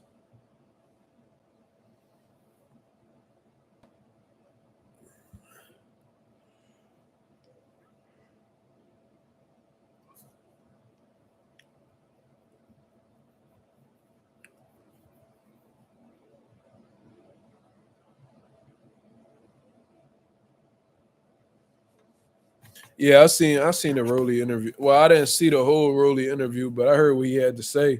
Roelly just need to shut the fuck up, bro. He tripping. Nigga said, what he say? He said, Tank trying to fight Shakur, it's a waste of time and all this shit. Bro, that's one of the biggest fights to be made in boxing. What the fuck are you talking about? Waste of time. You wasting your time saying that stupid shit out your mouth. Roelly be hating low key, like that shit don't be trolling, bro. He really be hating. He got a vendetta. He got a serious vendetta against the black style. You know what I'm saying? The hit and not get hit style. He really envious of motherfuckers who, you know, who have perfected that. For real, for real. That's why he be hating on Devin Haney, be hating on Shakur Stevenson and shit like that. Always calling them boring. Roelly, the last time you try to rumble a nigga, last time ever since Tank sparked you, you've been trying to do that hit and not get hit shit. But the thing is, you ain't got what it take to not get hit. You be hitting and getting hit. Sometimes you be not hitting and getting hit. That's the type style you got, nigga. You's a fucking crash dummy, nigga. Fuck is you talking about? You try to take, nigga. You wish you could box like Devin and Shakur. You try to do that shit against Isak Cruz. You know what I mean? Trying to box him and move around and all that shit. You know what I'm saying? And you got your shit wrong, nigga. Got your shit wrong. That nigga hit you in your ear. That shit was like, ee! That nigga there get y'all shit rocked. You ever got hit in your ear with some shit and your ear ringing like a motherfucker? Bang! That nigga lost touch of reality. That nigga took a step back, knee all tweaking. You know what I mean? Nigga did the cha-di-cha. I got stopped. Then, you know, after you got sparked by Tank, you've been trying to be this outboxing. That shit just not working. You tried the same shit with the old head.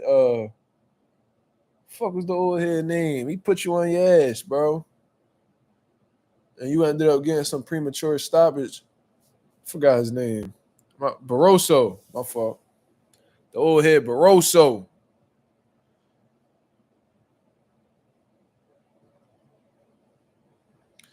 Yeah. I want every second of that fight. Yeah, I can't wait to bring Roelly on here, cuz we gonna be respectful though.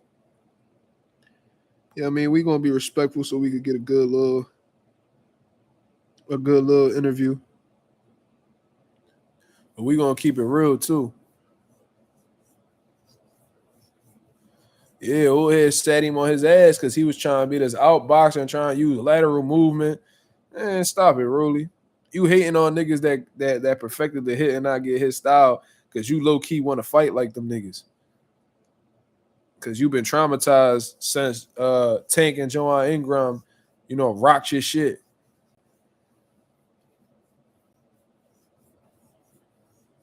You feel what I'm saying?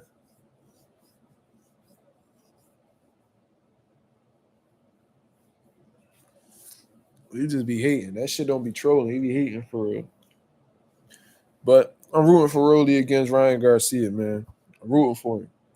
And I might just show up to those fights, yo. Y'all heard me right. Y'all might just catch me at Roelly Romero versus Ryan Garcia. Y'all might just catch me at Devin Haney versus Jose Ramirez. I might have to take that trip up to New York. I'm gonna talk to Roelly. Try to see if I can get in there, man. I know there's gonna be niggas camping overnight type shit because it's gonna be free to get in allegedly. They say it's gonna be free to get in, and once a certain amount of people get in, then they closing it off to the public.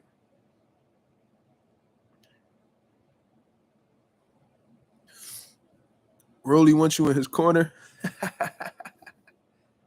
That's funny. I would work Roelly corner. I really would. If he asked me, I would.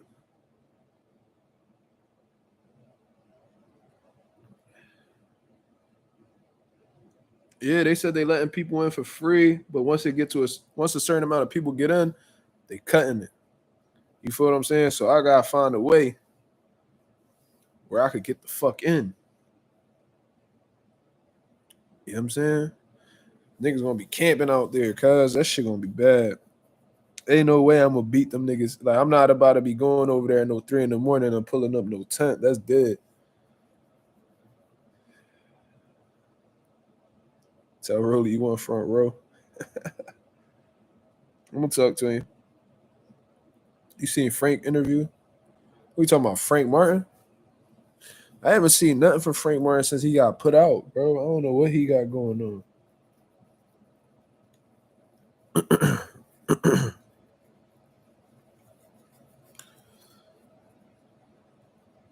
ES News. All right, I'm gonna check that out.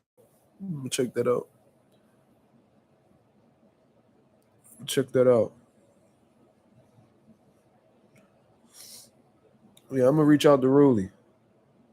Cause Roelly was like, "Oh, let's wait until the news die down a little bit." Blah blah blah. So I'm like, "All right, cool." But then he doing interviews with these little weird ass fight hype niggas. I'm like, "Yo, bro, you doing interviews with fight hype? You don't want to fuck with the channel? Cause what's going on?"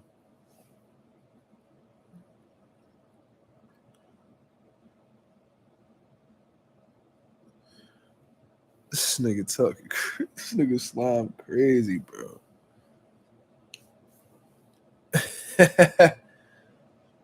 They need to run Frank and Edwin.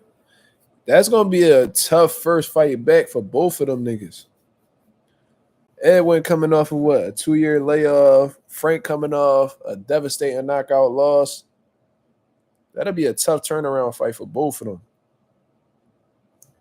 I like it though. I think Frank Martin not on no scary shit like Roelly was after he got stopped. I think Frank Martin could beat Edwin. What y'all think? Y'all think Edwin beat Frank? That's a good fucking fight. I don't know who wins that. I can see how if Frank be rising to the occasion though. He's sharp. You said Edwin too fast and sharp.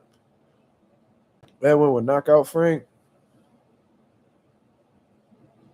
Frank got some athleticism. He's strong. He got power.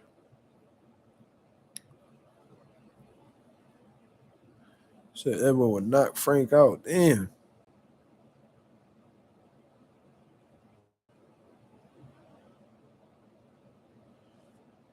I think Frank could beat him.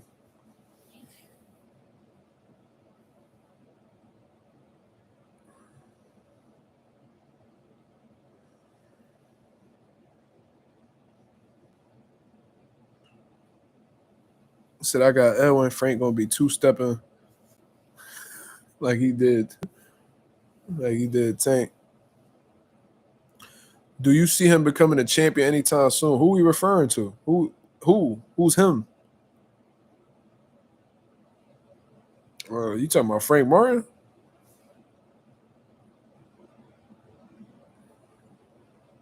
Mastermind 96, brother. What's going on? Do I see? I don't see him becoming champion anytime soon, brother. Especially if he moving up to 140. I mean, who knows? A belt could be vacant. He could fight for the belt. You know, shit could happen like that. But with the current champions in the division, Rayo, Frank Martin versus Rayo could be a good joint. I don't know. It's possible. It's possible. He plays his cards right. He could probably do it. Frank Martin versus Rayo is a good fight. I wouldn't completely count him out. I wouldn't completely count out Frank Martin against Rayo. He can make some things difficult for Rayo. I don't know if he beats him, but shit. It's a lot of smoke. It's a lot of smoke at 40, cuz. I don't know. That's gonna be tough. It's gonna be tough for Frank. But Frank, I think a lot of people, you know, of course, you know, people think about what he did recently and getting slumped by Tank, but Frank could fucking rumble. I loved his performances against what was it, Duno? Like that performance. I obviously I love when he beat the shit out of that fake ass Ali, the reincarnation of Ali. And he tested positive for fucking PEDs after the shit and still got his ass whooped by Frank. It was a diuretic though. But what the fuck was his name? How I forget his name? The reincarnation of Muhammad Ali. He got a weird ass name too. What is it? Something Rivera? Michelle. Yeah. Beat the shit out of Michelle. I knew he had a weird ass name. Beat the shit out of Michelle Rivera. I love that fight, boy. I made some money off of that fight too. I ain't a gambling nigga, but my one homie was talking about how Michelle Rivera was going to do this and do that. And I was like, nah, Frank Martin going to cook him. He was like, you want to bet? All right. Yeah, we could bet. We put a nice little 20 piece on it. Got a couple of dollars off him. Fake Ali tested positive. Yeah, he tested positive for a diuretic.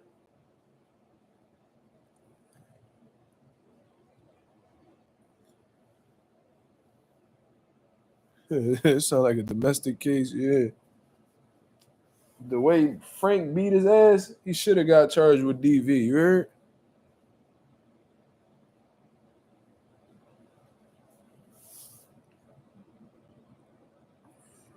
Oh yeah, the Jackson Marinas fight. Yo, he fucked Jackson Marinas up, bro. That shit was bad. That shit was bad. Wow, how I forget about that one? That was one of my favorite performances from him too. Frank doing 2.5. Woo. So that nigga catching a felony. Yeah, he fucked Jackson up. So those type of performances, bro, bring that over to 140. 135 might have taken a little bit away from Frank Martin because he a big motherfucker. So real muscular dude.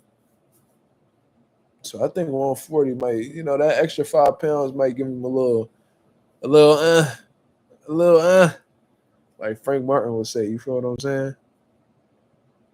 Frank got some good. He got a little bit of Earl in him.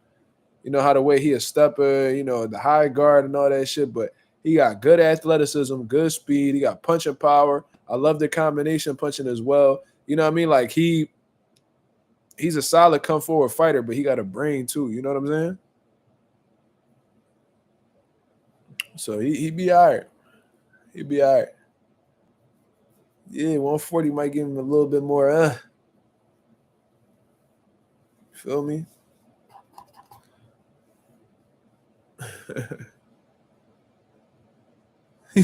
Yo, Slime, you crazy. He got a little Earl in him. What you mean by that? All right, that's definitely a pause. That one went over the head.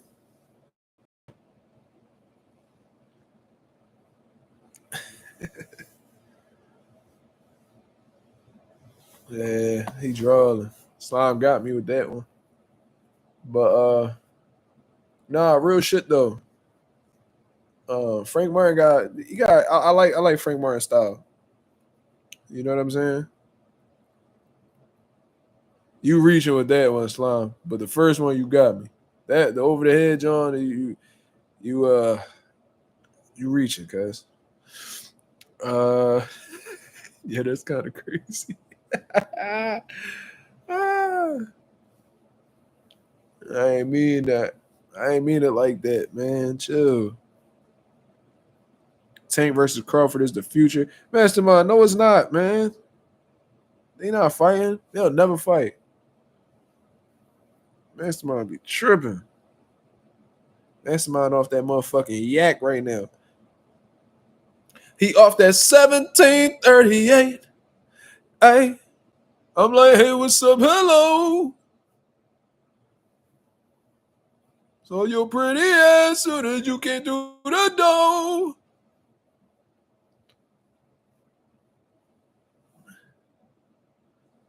Bud puts Tank in the hospital. Yeah. Bud a fuck Tank up. Too little. Fetty Wap is certainly a first ballot Hall of Famer. You know this? Yo, didn't that nigga Fetty Wap have like 3 hits like at the same time? This nigga was on the charts for like 3. It was Trap Queen. What the fuck was the other one? He had Trap Queen, and he was like, I want you to be mine again, baby. I know my lifestyle is driving you crazy. Bro, he had like 3 Johns on the billboard at the same time. It was Trap Queen, that I want you to be mine again, John. And then baby, won't you come my way? That John. And then when Drake got on the remix, that shit popped off again. Fetty Wap had some good songs with PNB, with PNB Rock.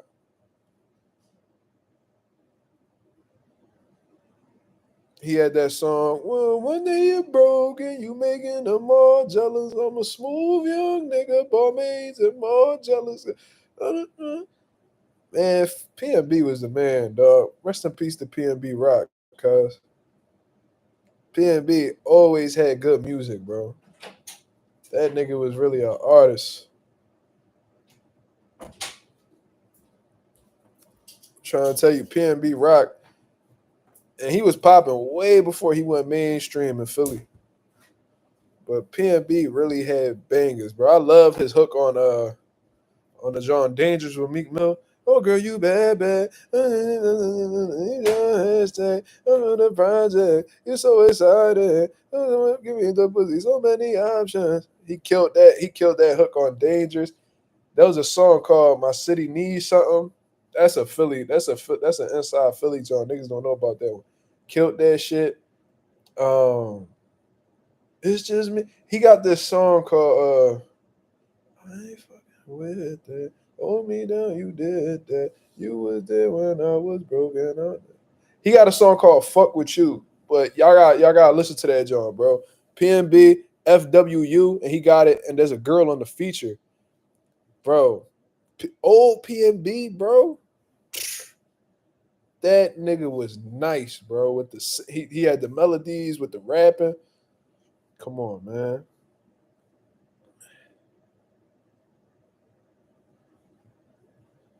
Trying to tell you. Sad how he went out. He said boxer/music channel. Nah, we on some open topics right now. I feel like we done spoke about everything. You feel me? These new rappers trash. That's what you saying? I don't really be listening to nobody new, so I can't even comment on that. I still listen to my J. Cole. What happened? Ralph deleted the comment. Um, I never really listened to Kodak all like that, but he got some good shit.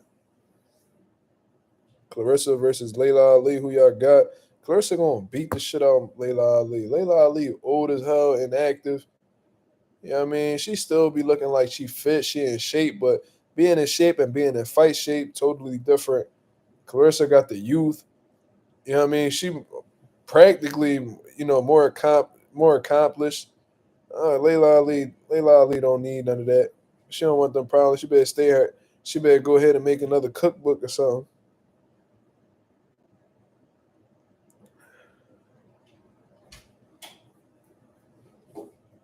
She better go ahead and go be a wife somewhere.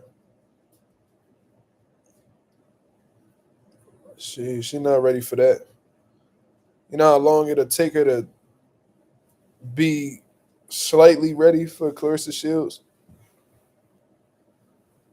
Said Playboy Cardi. I never really listened to I never really listened to Playboy Cardi all like that neither though. This nigga said Ice JJ Fish was better than Tupac. All right, Slime. You getting timed out. I'm gonna time you out for a minute. You know what I'm saying? Come back a better nigga. Come back a better man, cuz.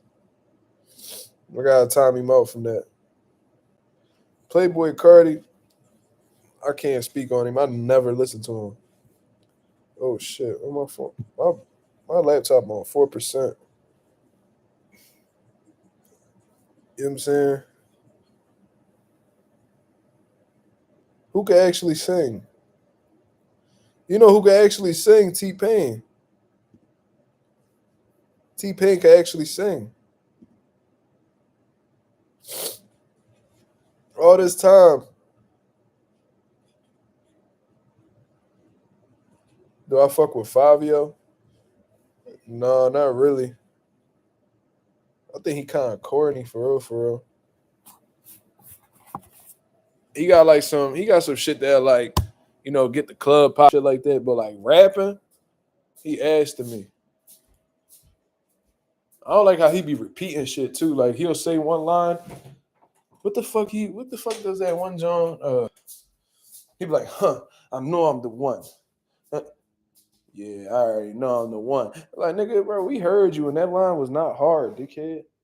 Cut it out. That shit ass.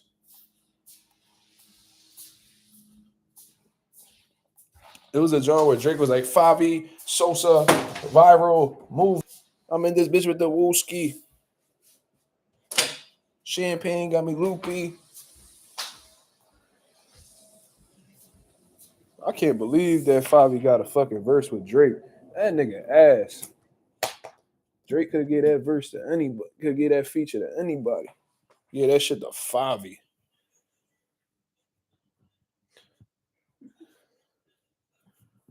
Yeah, he ass. Favi ass. But, it is what it is.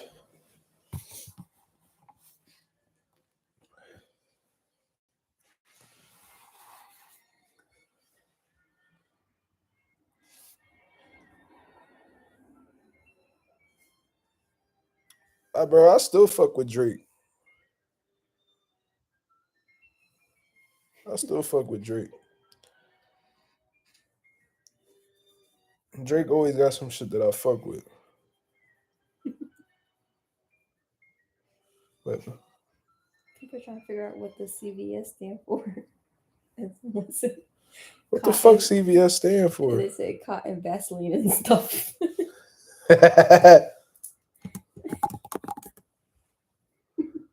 Consumer value stores.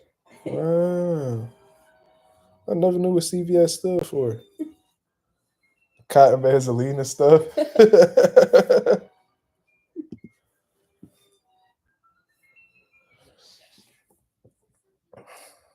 Drake better than Kendrick if we being honest. Damn. I fuck with Drake though, bro. Y'all ain't like Why is your camera so blurry? I don't know.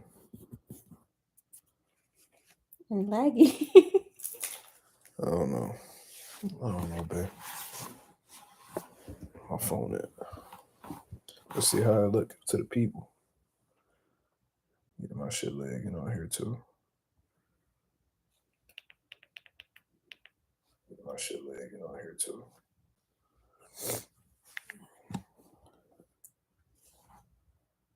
This nigga said he stopped listening to Drake in 2010. Nigga, he like popped off in 2010. He popped in like 2009, bro. So Thank Me Later was fire. Take Care was fire, bro. If you're reading this, it's too late. He got bangers on there. You crazy? You crazy? No, I fuck with. No, I fuck with Kendrick. I fuck with Kendrick. He ain't my favorite.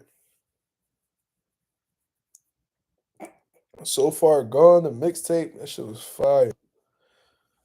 I don't know. I fuck with Drake heavy. He always been on my playlist. Let me check my shit. Drake always one of my most played artists.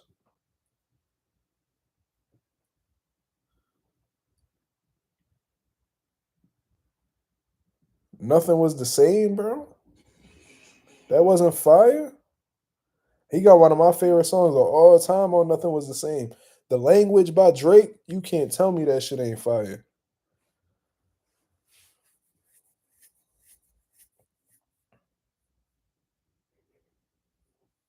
I don't know why they been lying, but your shit is not that inspiring.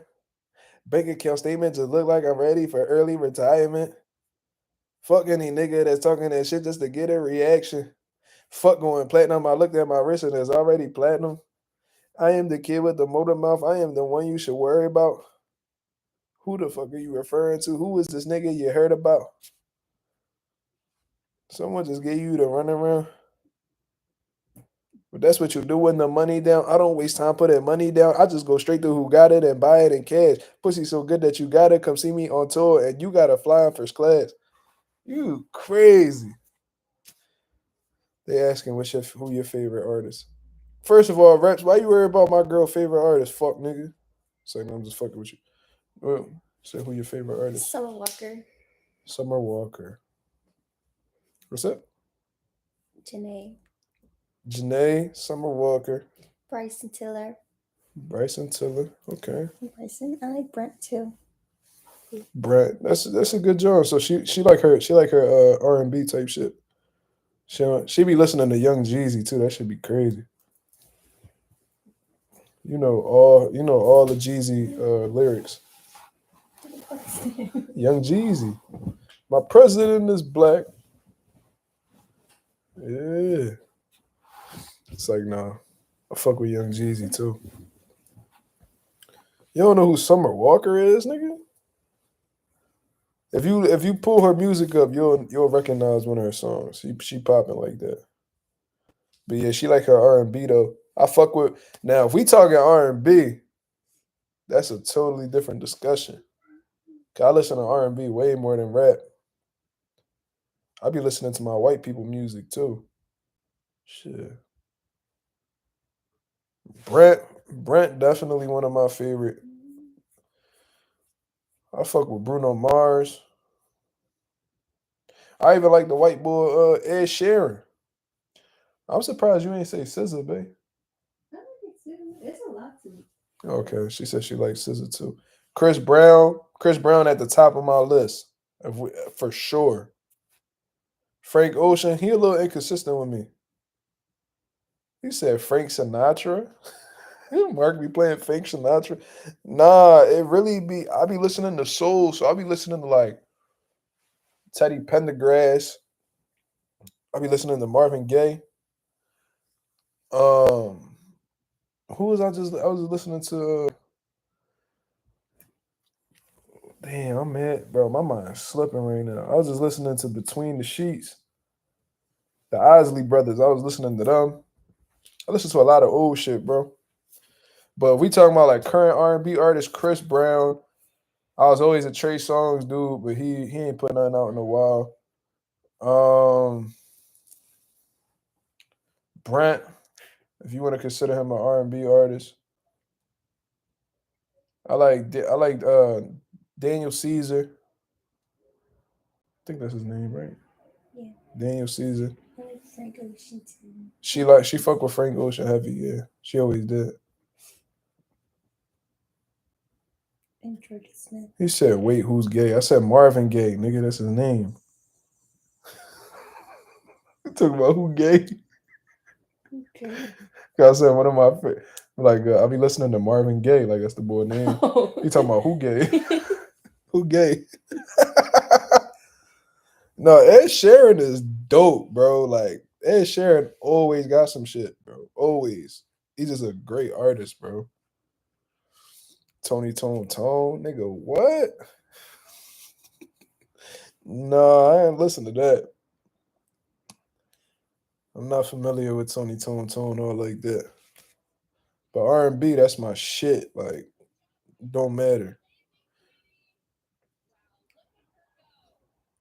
What the hell? Who said if I love Meek? Who said that? I fuck with Meek. This nigga said you still love Meek Mill. That's crazy.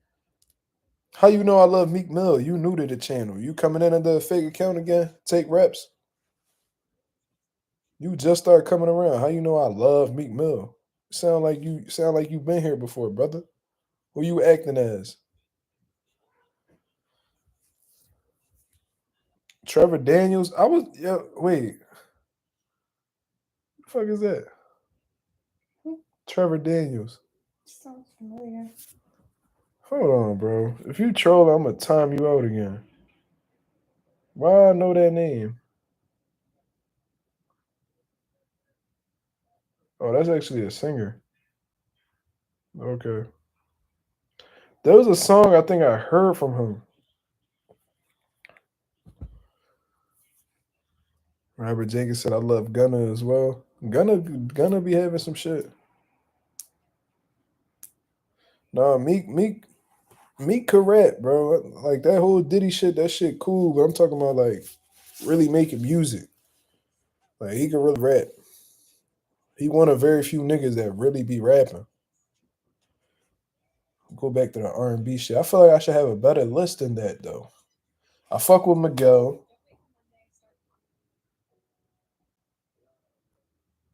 But Chris Brown at the top of my list, bro. Like all I do is listen to Chris Brown. I listen to him all the time, bro. I ain't even gonna lie to you. Ralph, you about to get timed out because this nigga just asked me if Danny Garcia the best rapper in Philly right now. Ralph, you about to get timed out. I don't like Joyner Lucas. Like he could rap, but like he is square to me, cuz. He got some tough remixes. He could definitely rap, but he super square, bro. He's a square. Like I don't know. I can't fuck with niggas. Like if niggas is corny to me, if I feel like they corny, I just won't listen to them. Even if they could rap. Like Logic, he's a cornball to me. Joyner, he's a cornball to me. Like the nigga name is Joyner. Like,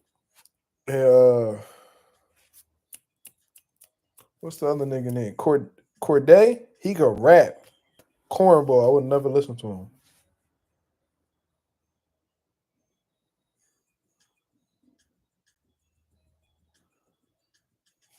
Let me see my shit, bro.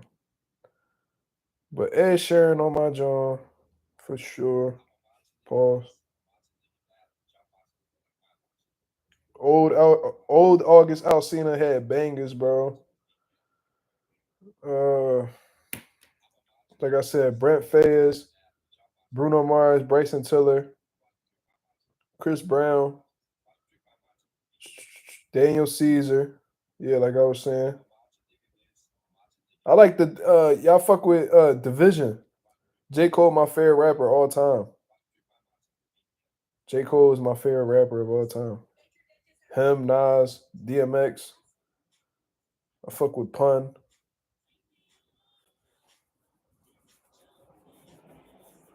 Drake probably on that list too if he rapping. Giveon. Forgot about him. Yeah. Giveon. I fuck with that nigga. Uh, I got Janae on here too. That's funny.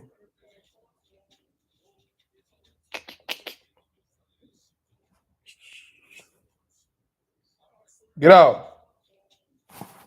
Fuck out of here. And I got Spanish singers that I listen to too. But that's Mario, even though he not really popping like that no more.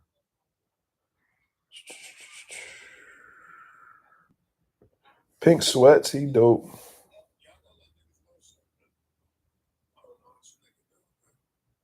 Well, Sonder is Brent Fayez. I like Ty Dolla Sign.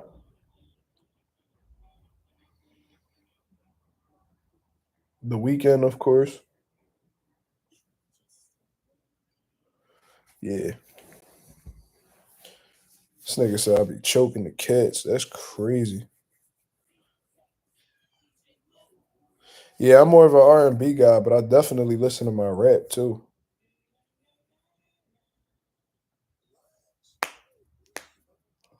Bro, I'm gonna tell y'all right now, there's not many J. Cole songs that I don't know, like word for word.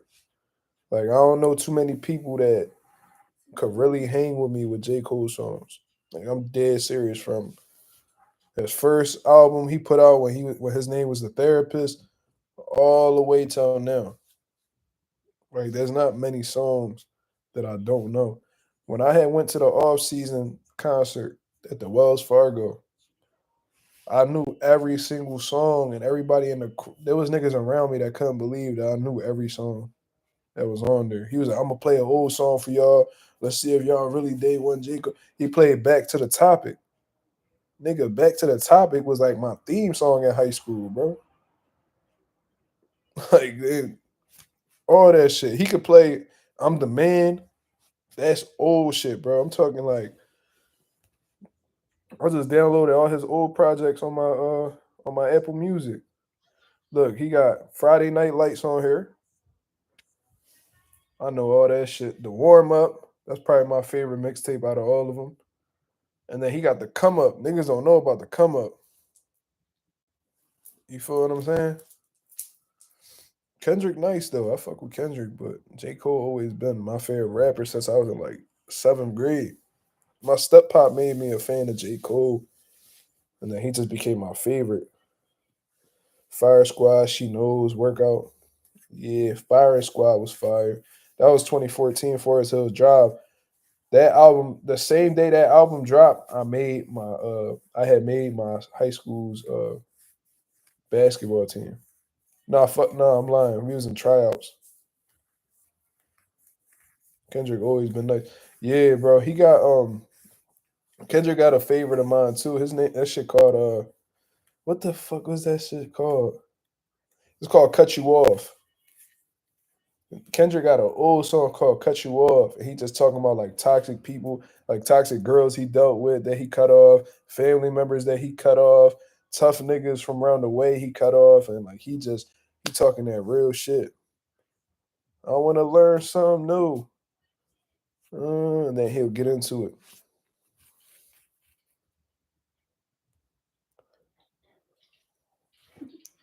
You be talking that whoop de woo, blase blah, he say, she say. Oh my god, shut the fuck up. Oh. Everyone thought you were J. Cole, bro. First time coming to this channel. Yo, in high school, when I ain't had no beard and shit like that, I used to get compared to J. Cole all the time, bro. We both had like the same haircut, and we did kind of resemble each other. But when I was in high school, though, yeah, that's that alcohol. That nigga George Lopez looked like Alberto Who is that Einstein. Smurf? That nigga look like Alberto Einstein. And his face looks so puffed. That's that liquor, bro. They said George Lopez an alcoholic. You know what I heard about George Lopez though? One of his kidneys was failing, and his ex-wife, gave him a kidney. He ended up cheating on her and doing her super dirty, and they divorced and all that shit. That bitch saved your life, and you gonna do that? Fucking piece of shit. I'm like, yo, let me get my kidney back. Fuck you talking about?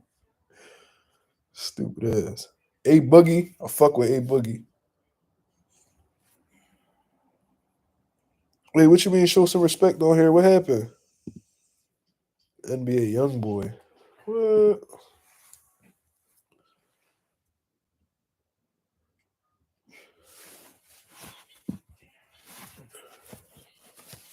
Yeah, A Boogie has some good Jones. Look back at it. She good at it. He got some good Jones. I don't fuck with, like I said, I don't fuck with Joyner. OT7 Kwani. I never listened to him. He be coming to my job though. I be seeing him. He tall. He tall as shit. OT7 guy be like 6'3", 6'2", 6'3". He tall as shit. Tall, lanky dude.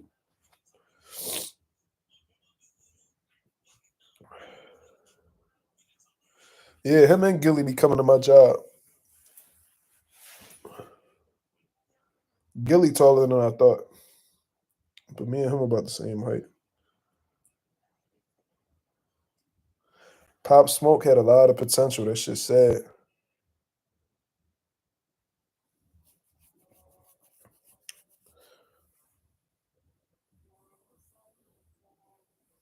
Skrilla, never listened to him.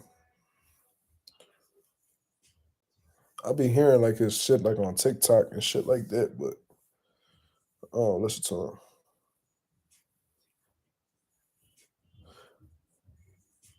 him. Yeah, that's sad how Pop Smoke went out. You know, it's crazy. Like one of the niggas that was responsible for that, he out right now. They give him like juvenile life because he was a kid when he did it, and then he got out when he was 21.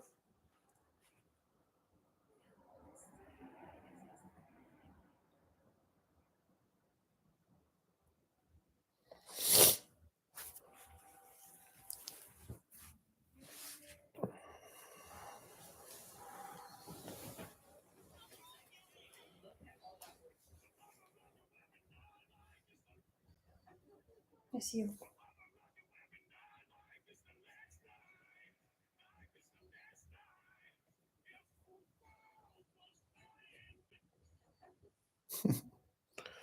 Juice World. You know, I didn't get into it with Juice World until he passed away, man. He got a real good song that he dropped that they had put up him after he passed away. What was that shit called? I think it's called Righteous. Good job, bro. Young and Ace, I never listened to him.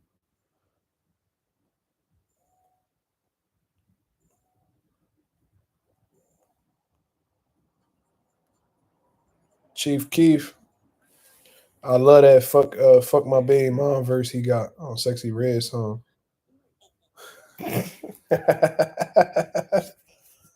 What Chief Keef went off, bro. Listen to that Chief Keef verse on fuck my baby dad Sexy Red song. Chief Keef blacked out on that joint, bro. Really went the fuck off.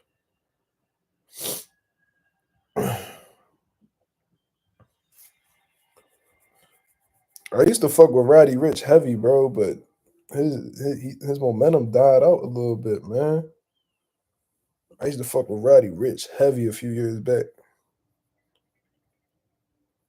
Moneybag Yo.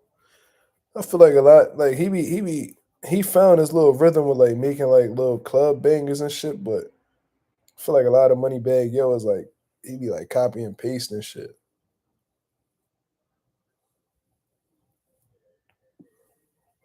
Bro, I ain't gonna lie to you. I thought King Von was solid too.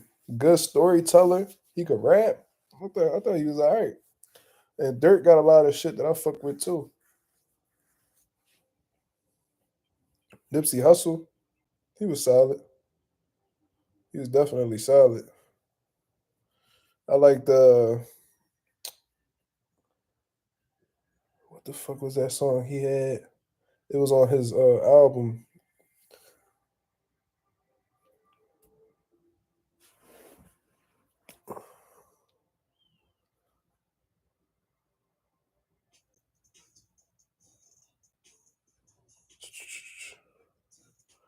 Right Hand to God. Nipsey Hussle got a song called Right Hand to God. Fire. Little Skies, I never really listened to him. My girl had shown me a song from him the other day, but I ain't never really listened to him all like that. I like his song on PNB's song. I like girls. I like his verse on that John. The I like girls who like girls, and she 23 like Mike. Girl, I think that's him.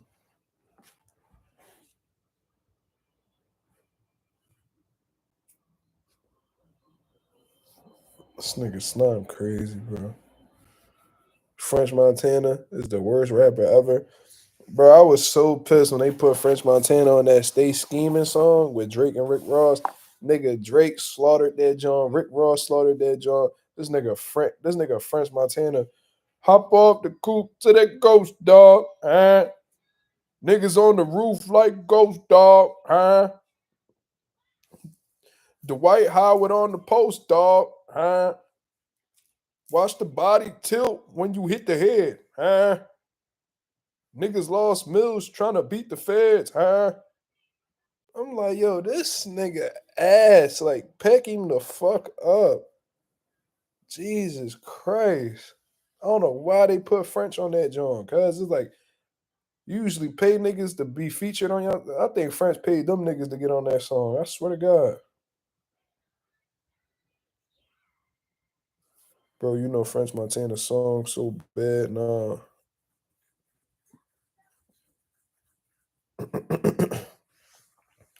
That nigga took that Sway Lee song and made it his though. That you are unforgettable.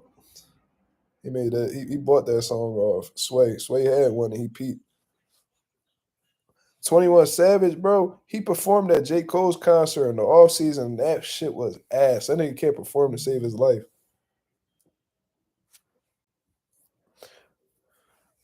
21 Savage got that song a lot. It was good, John.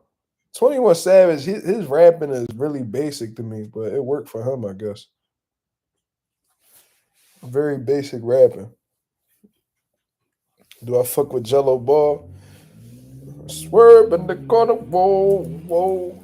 So far, so good. 6ix9ine was fire.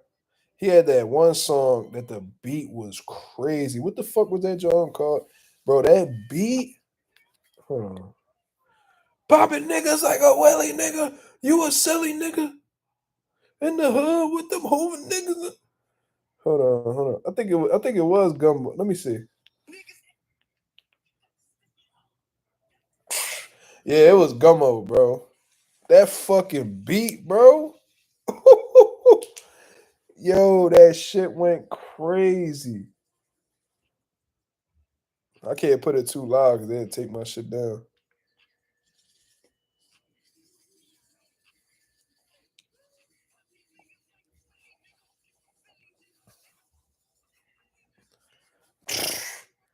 That beat go stupid, cuz. He always had the weirdest fucking song titles too, but it worked. He snitched on Bree.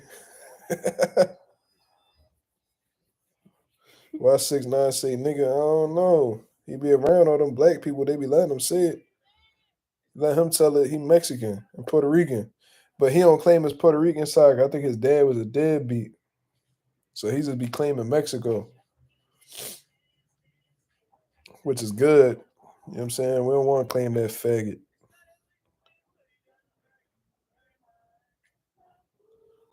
I never listened to 6ix9ine though, but I remember I heard that beat. I remember my homie was playing the instrumental. He just playing it. I said, "Bro, who the fuck is?" And oh, that's the boy 6ix9ine on. I'm like, crazy. I was so glad when they whooped his ass in that Planet Fitness, bro. They beat the shit. Them Latin Kings beat the shit out of him. I was so happy.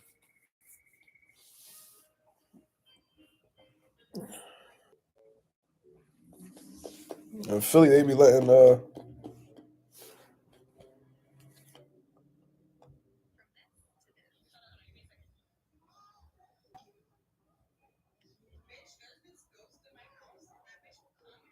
they drunk and shit outside. You know?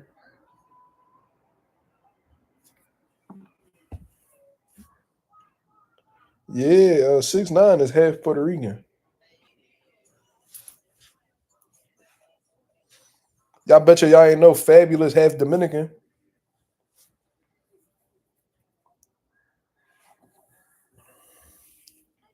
And Bruno Mars is Puerto Rican too. Did you know that? Tell me. I told you, right? A lot of people don't be knowing that shit. Bruno Mars is Puerto Rican. Yeah, he's Filipino too, but his dad Puerto Rican, I think. Yeah. They say who you are, whoever your father is. That's what they say. Jay Critch. Yeah. I used to get told I looked like that nigga a lot back in high school. Only PR and DR get a pass. Anonymous Puerto Rican too. Yo, this nigga slime be tripping, bro.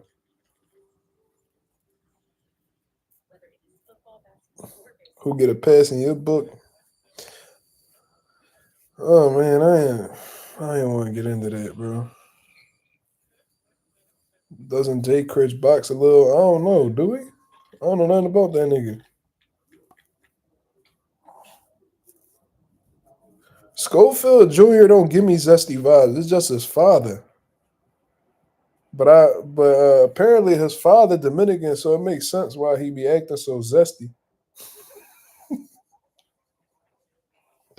Bro, them Dominican niggas, bro, they be zesty than the motherfucker, bro. I'm trying to tell you, bro. Them niggas be having the pink collared shirts, tight as shit with the skinny jeans and the motherfucking pointy shoes.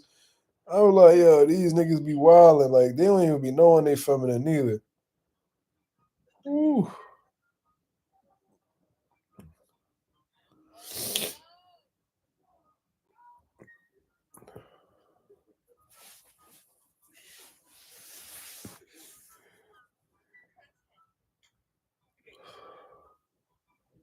Yo, Uzi is a fucking blade. I'm sorry. I don't give a fuck if he from Philly. He a blade. He said I had a DR barber kept calling me Papi Chulo. That nigga was on. Yo, Chase, he wanted you. That nigga calling you Papi Chulo. That's wild.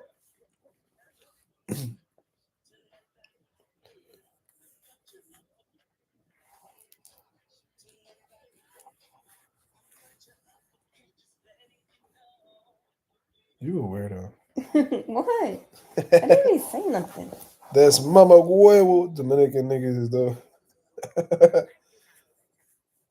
Yo, when Dominicans say Mama Huevo, that's like top 5 funniest things of all time to me. Mama Huevo.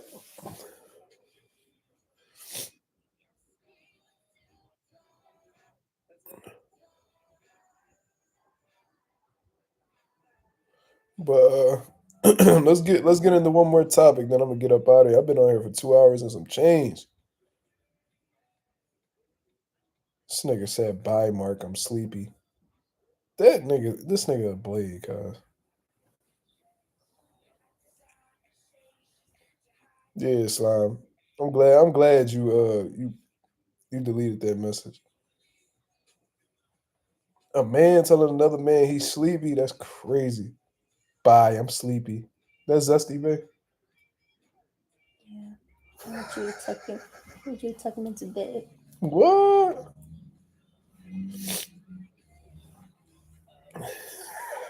My girl said he wants you to tuck him in the bed.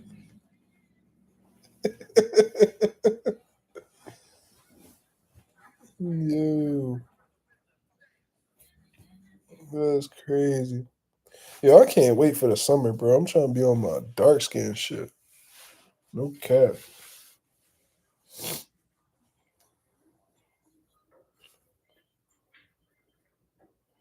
It was probably a tanky wanky. That's funny as shit. Tanky wanky. That's funny. That nigga sleep with a Febreze bottle in his mouth. That's The long way.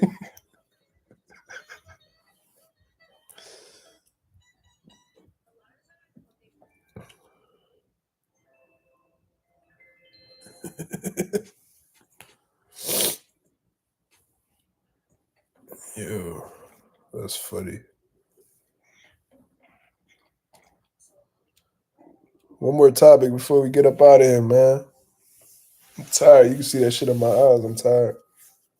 There's another one. Crowd in unison chanting ball when they see my eyes. Yeah. That's how that one.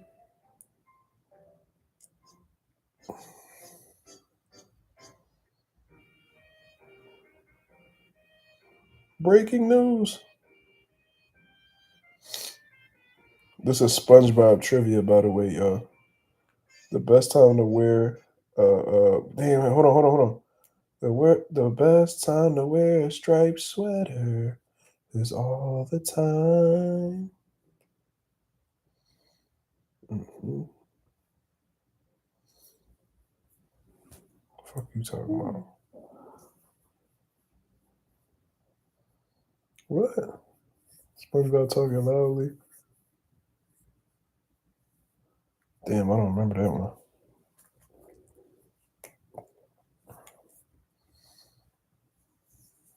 Oh, yeah, I don't know. How ass is Drake from a scale of 1 to 10? That's crazy. You fuck with Drake, babe? Mm-hmm. Yeah, I like Drake.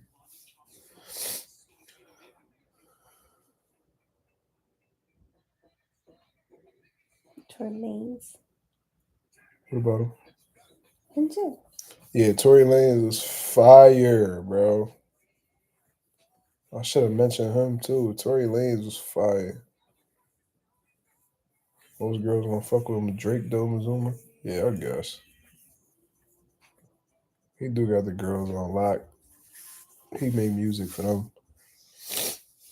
Tory Lanez could rap. He could. Well, I don't think he could sing, but he got away with using auto tune that he can make his voice sound solid. And he creative too. Like, did y'all see like that '80s album he put out, bro? What was that shit called? The Color Violet or some shit like that? No, it's called Alone at Prom. Fire, bro. Like that whole concept was fire. Let me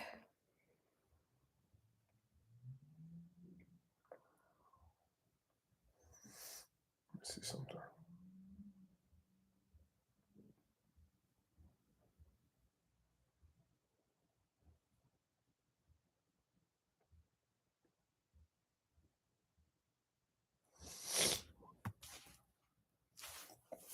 I actually wasn't alone at prom. Slime. Eat a dick.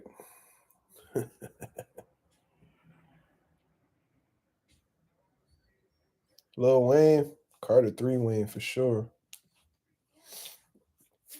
I didn't only went to one prom. I only went to my senior prom.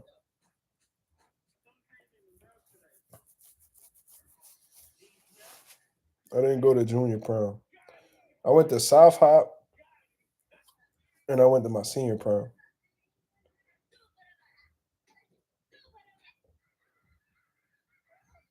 said Cubans a little weird. A lot of them don't fuck with us Ricans. Bro, you know what's crazy? I've rarely run into Cubans, bro. Like rarely run into Cubans. So I really don't got much of a history with them. I don't like my best friend, he got Cuban in him, but he wasn't raised Cuban. You feel what I'm saying?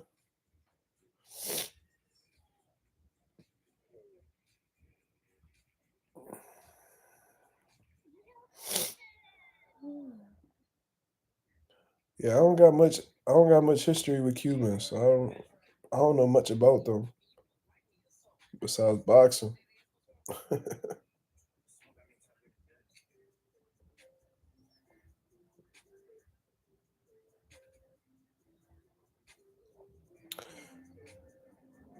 I only know Chef G for that song. We getting money. The bang on and we get money. That was the only John I know from her.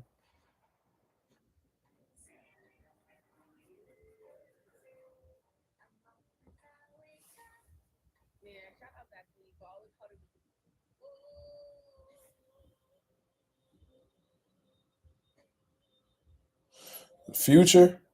I don't really go out of my way to listen to him, but of course he got his bangers, bro. Future definitely got his bangers. I just wanna take you out and show you off the trophy, trophy. I wanna be a trophy. And then the other John I like from was the March Madness, of course. Um, what was that, John? Incredible, incredible. Future well rounded, bro. He well rounded. I like that John too comfortable. Uh, he got some good. Another honorable mention for the R&B. I fuck with Thames.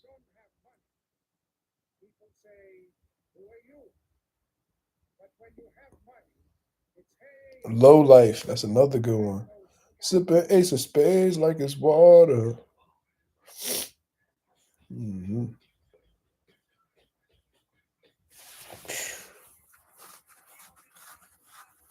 Angel Garcia. I heard he not doing well health wise, so salute to Angel Garcia, man.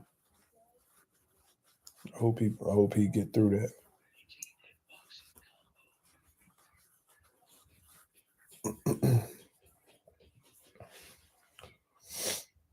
But I'm gonna get up out of here, man. Post Malone bangers. I only know White Iverson, and then damn, what was that, John? And then no other friend. Oh yeah, it was Rockstar. I've been popping like a rock star. That John. Damn, Post Malone actually got a few Johns.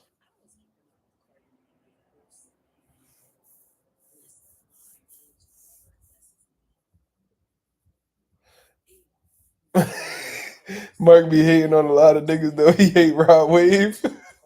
I don't hate Rod Wave. I don't hate Rod Wave. First of all, nigga said me hating Rod Wave. Listen, you can't say I'm lying though, right? This fat nigga always crying about something.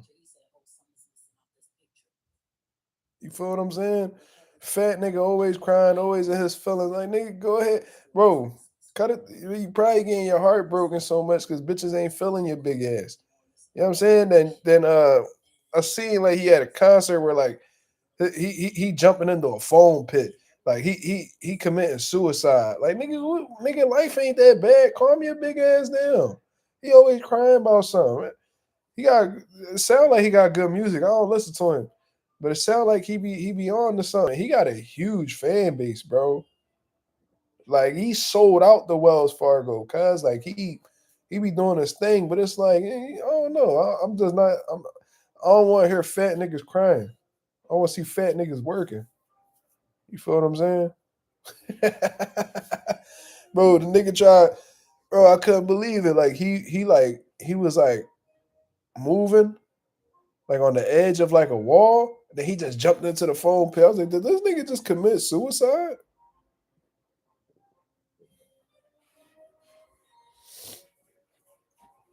Like that's crazy, bro. Like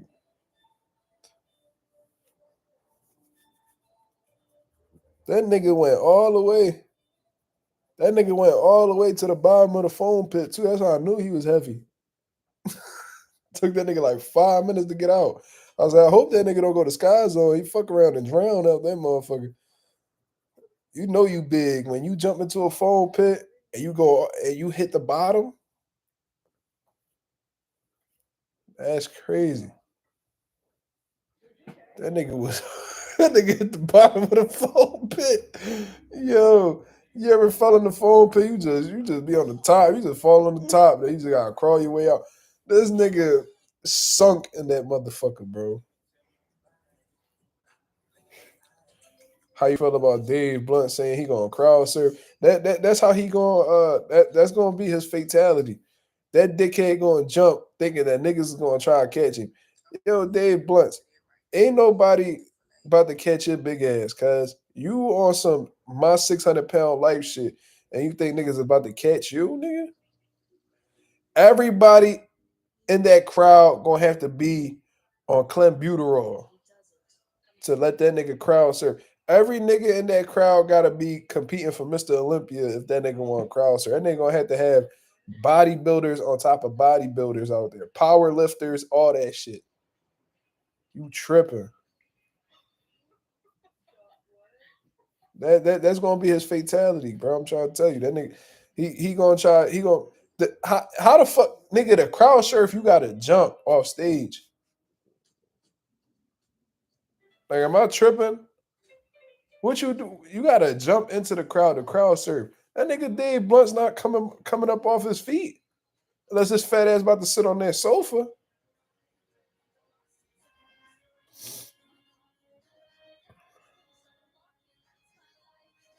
Like, what the fuck? This nigga dead ass. Dave, you gotta jump. And there's usually a gap between the stage and the crowd. Your big ass is not clearing that. Like, you nigga, you got a 3-inch vertical. That shit not happening, cuz.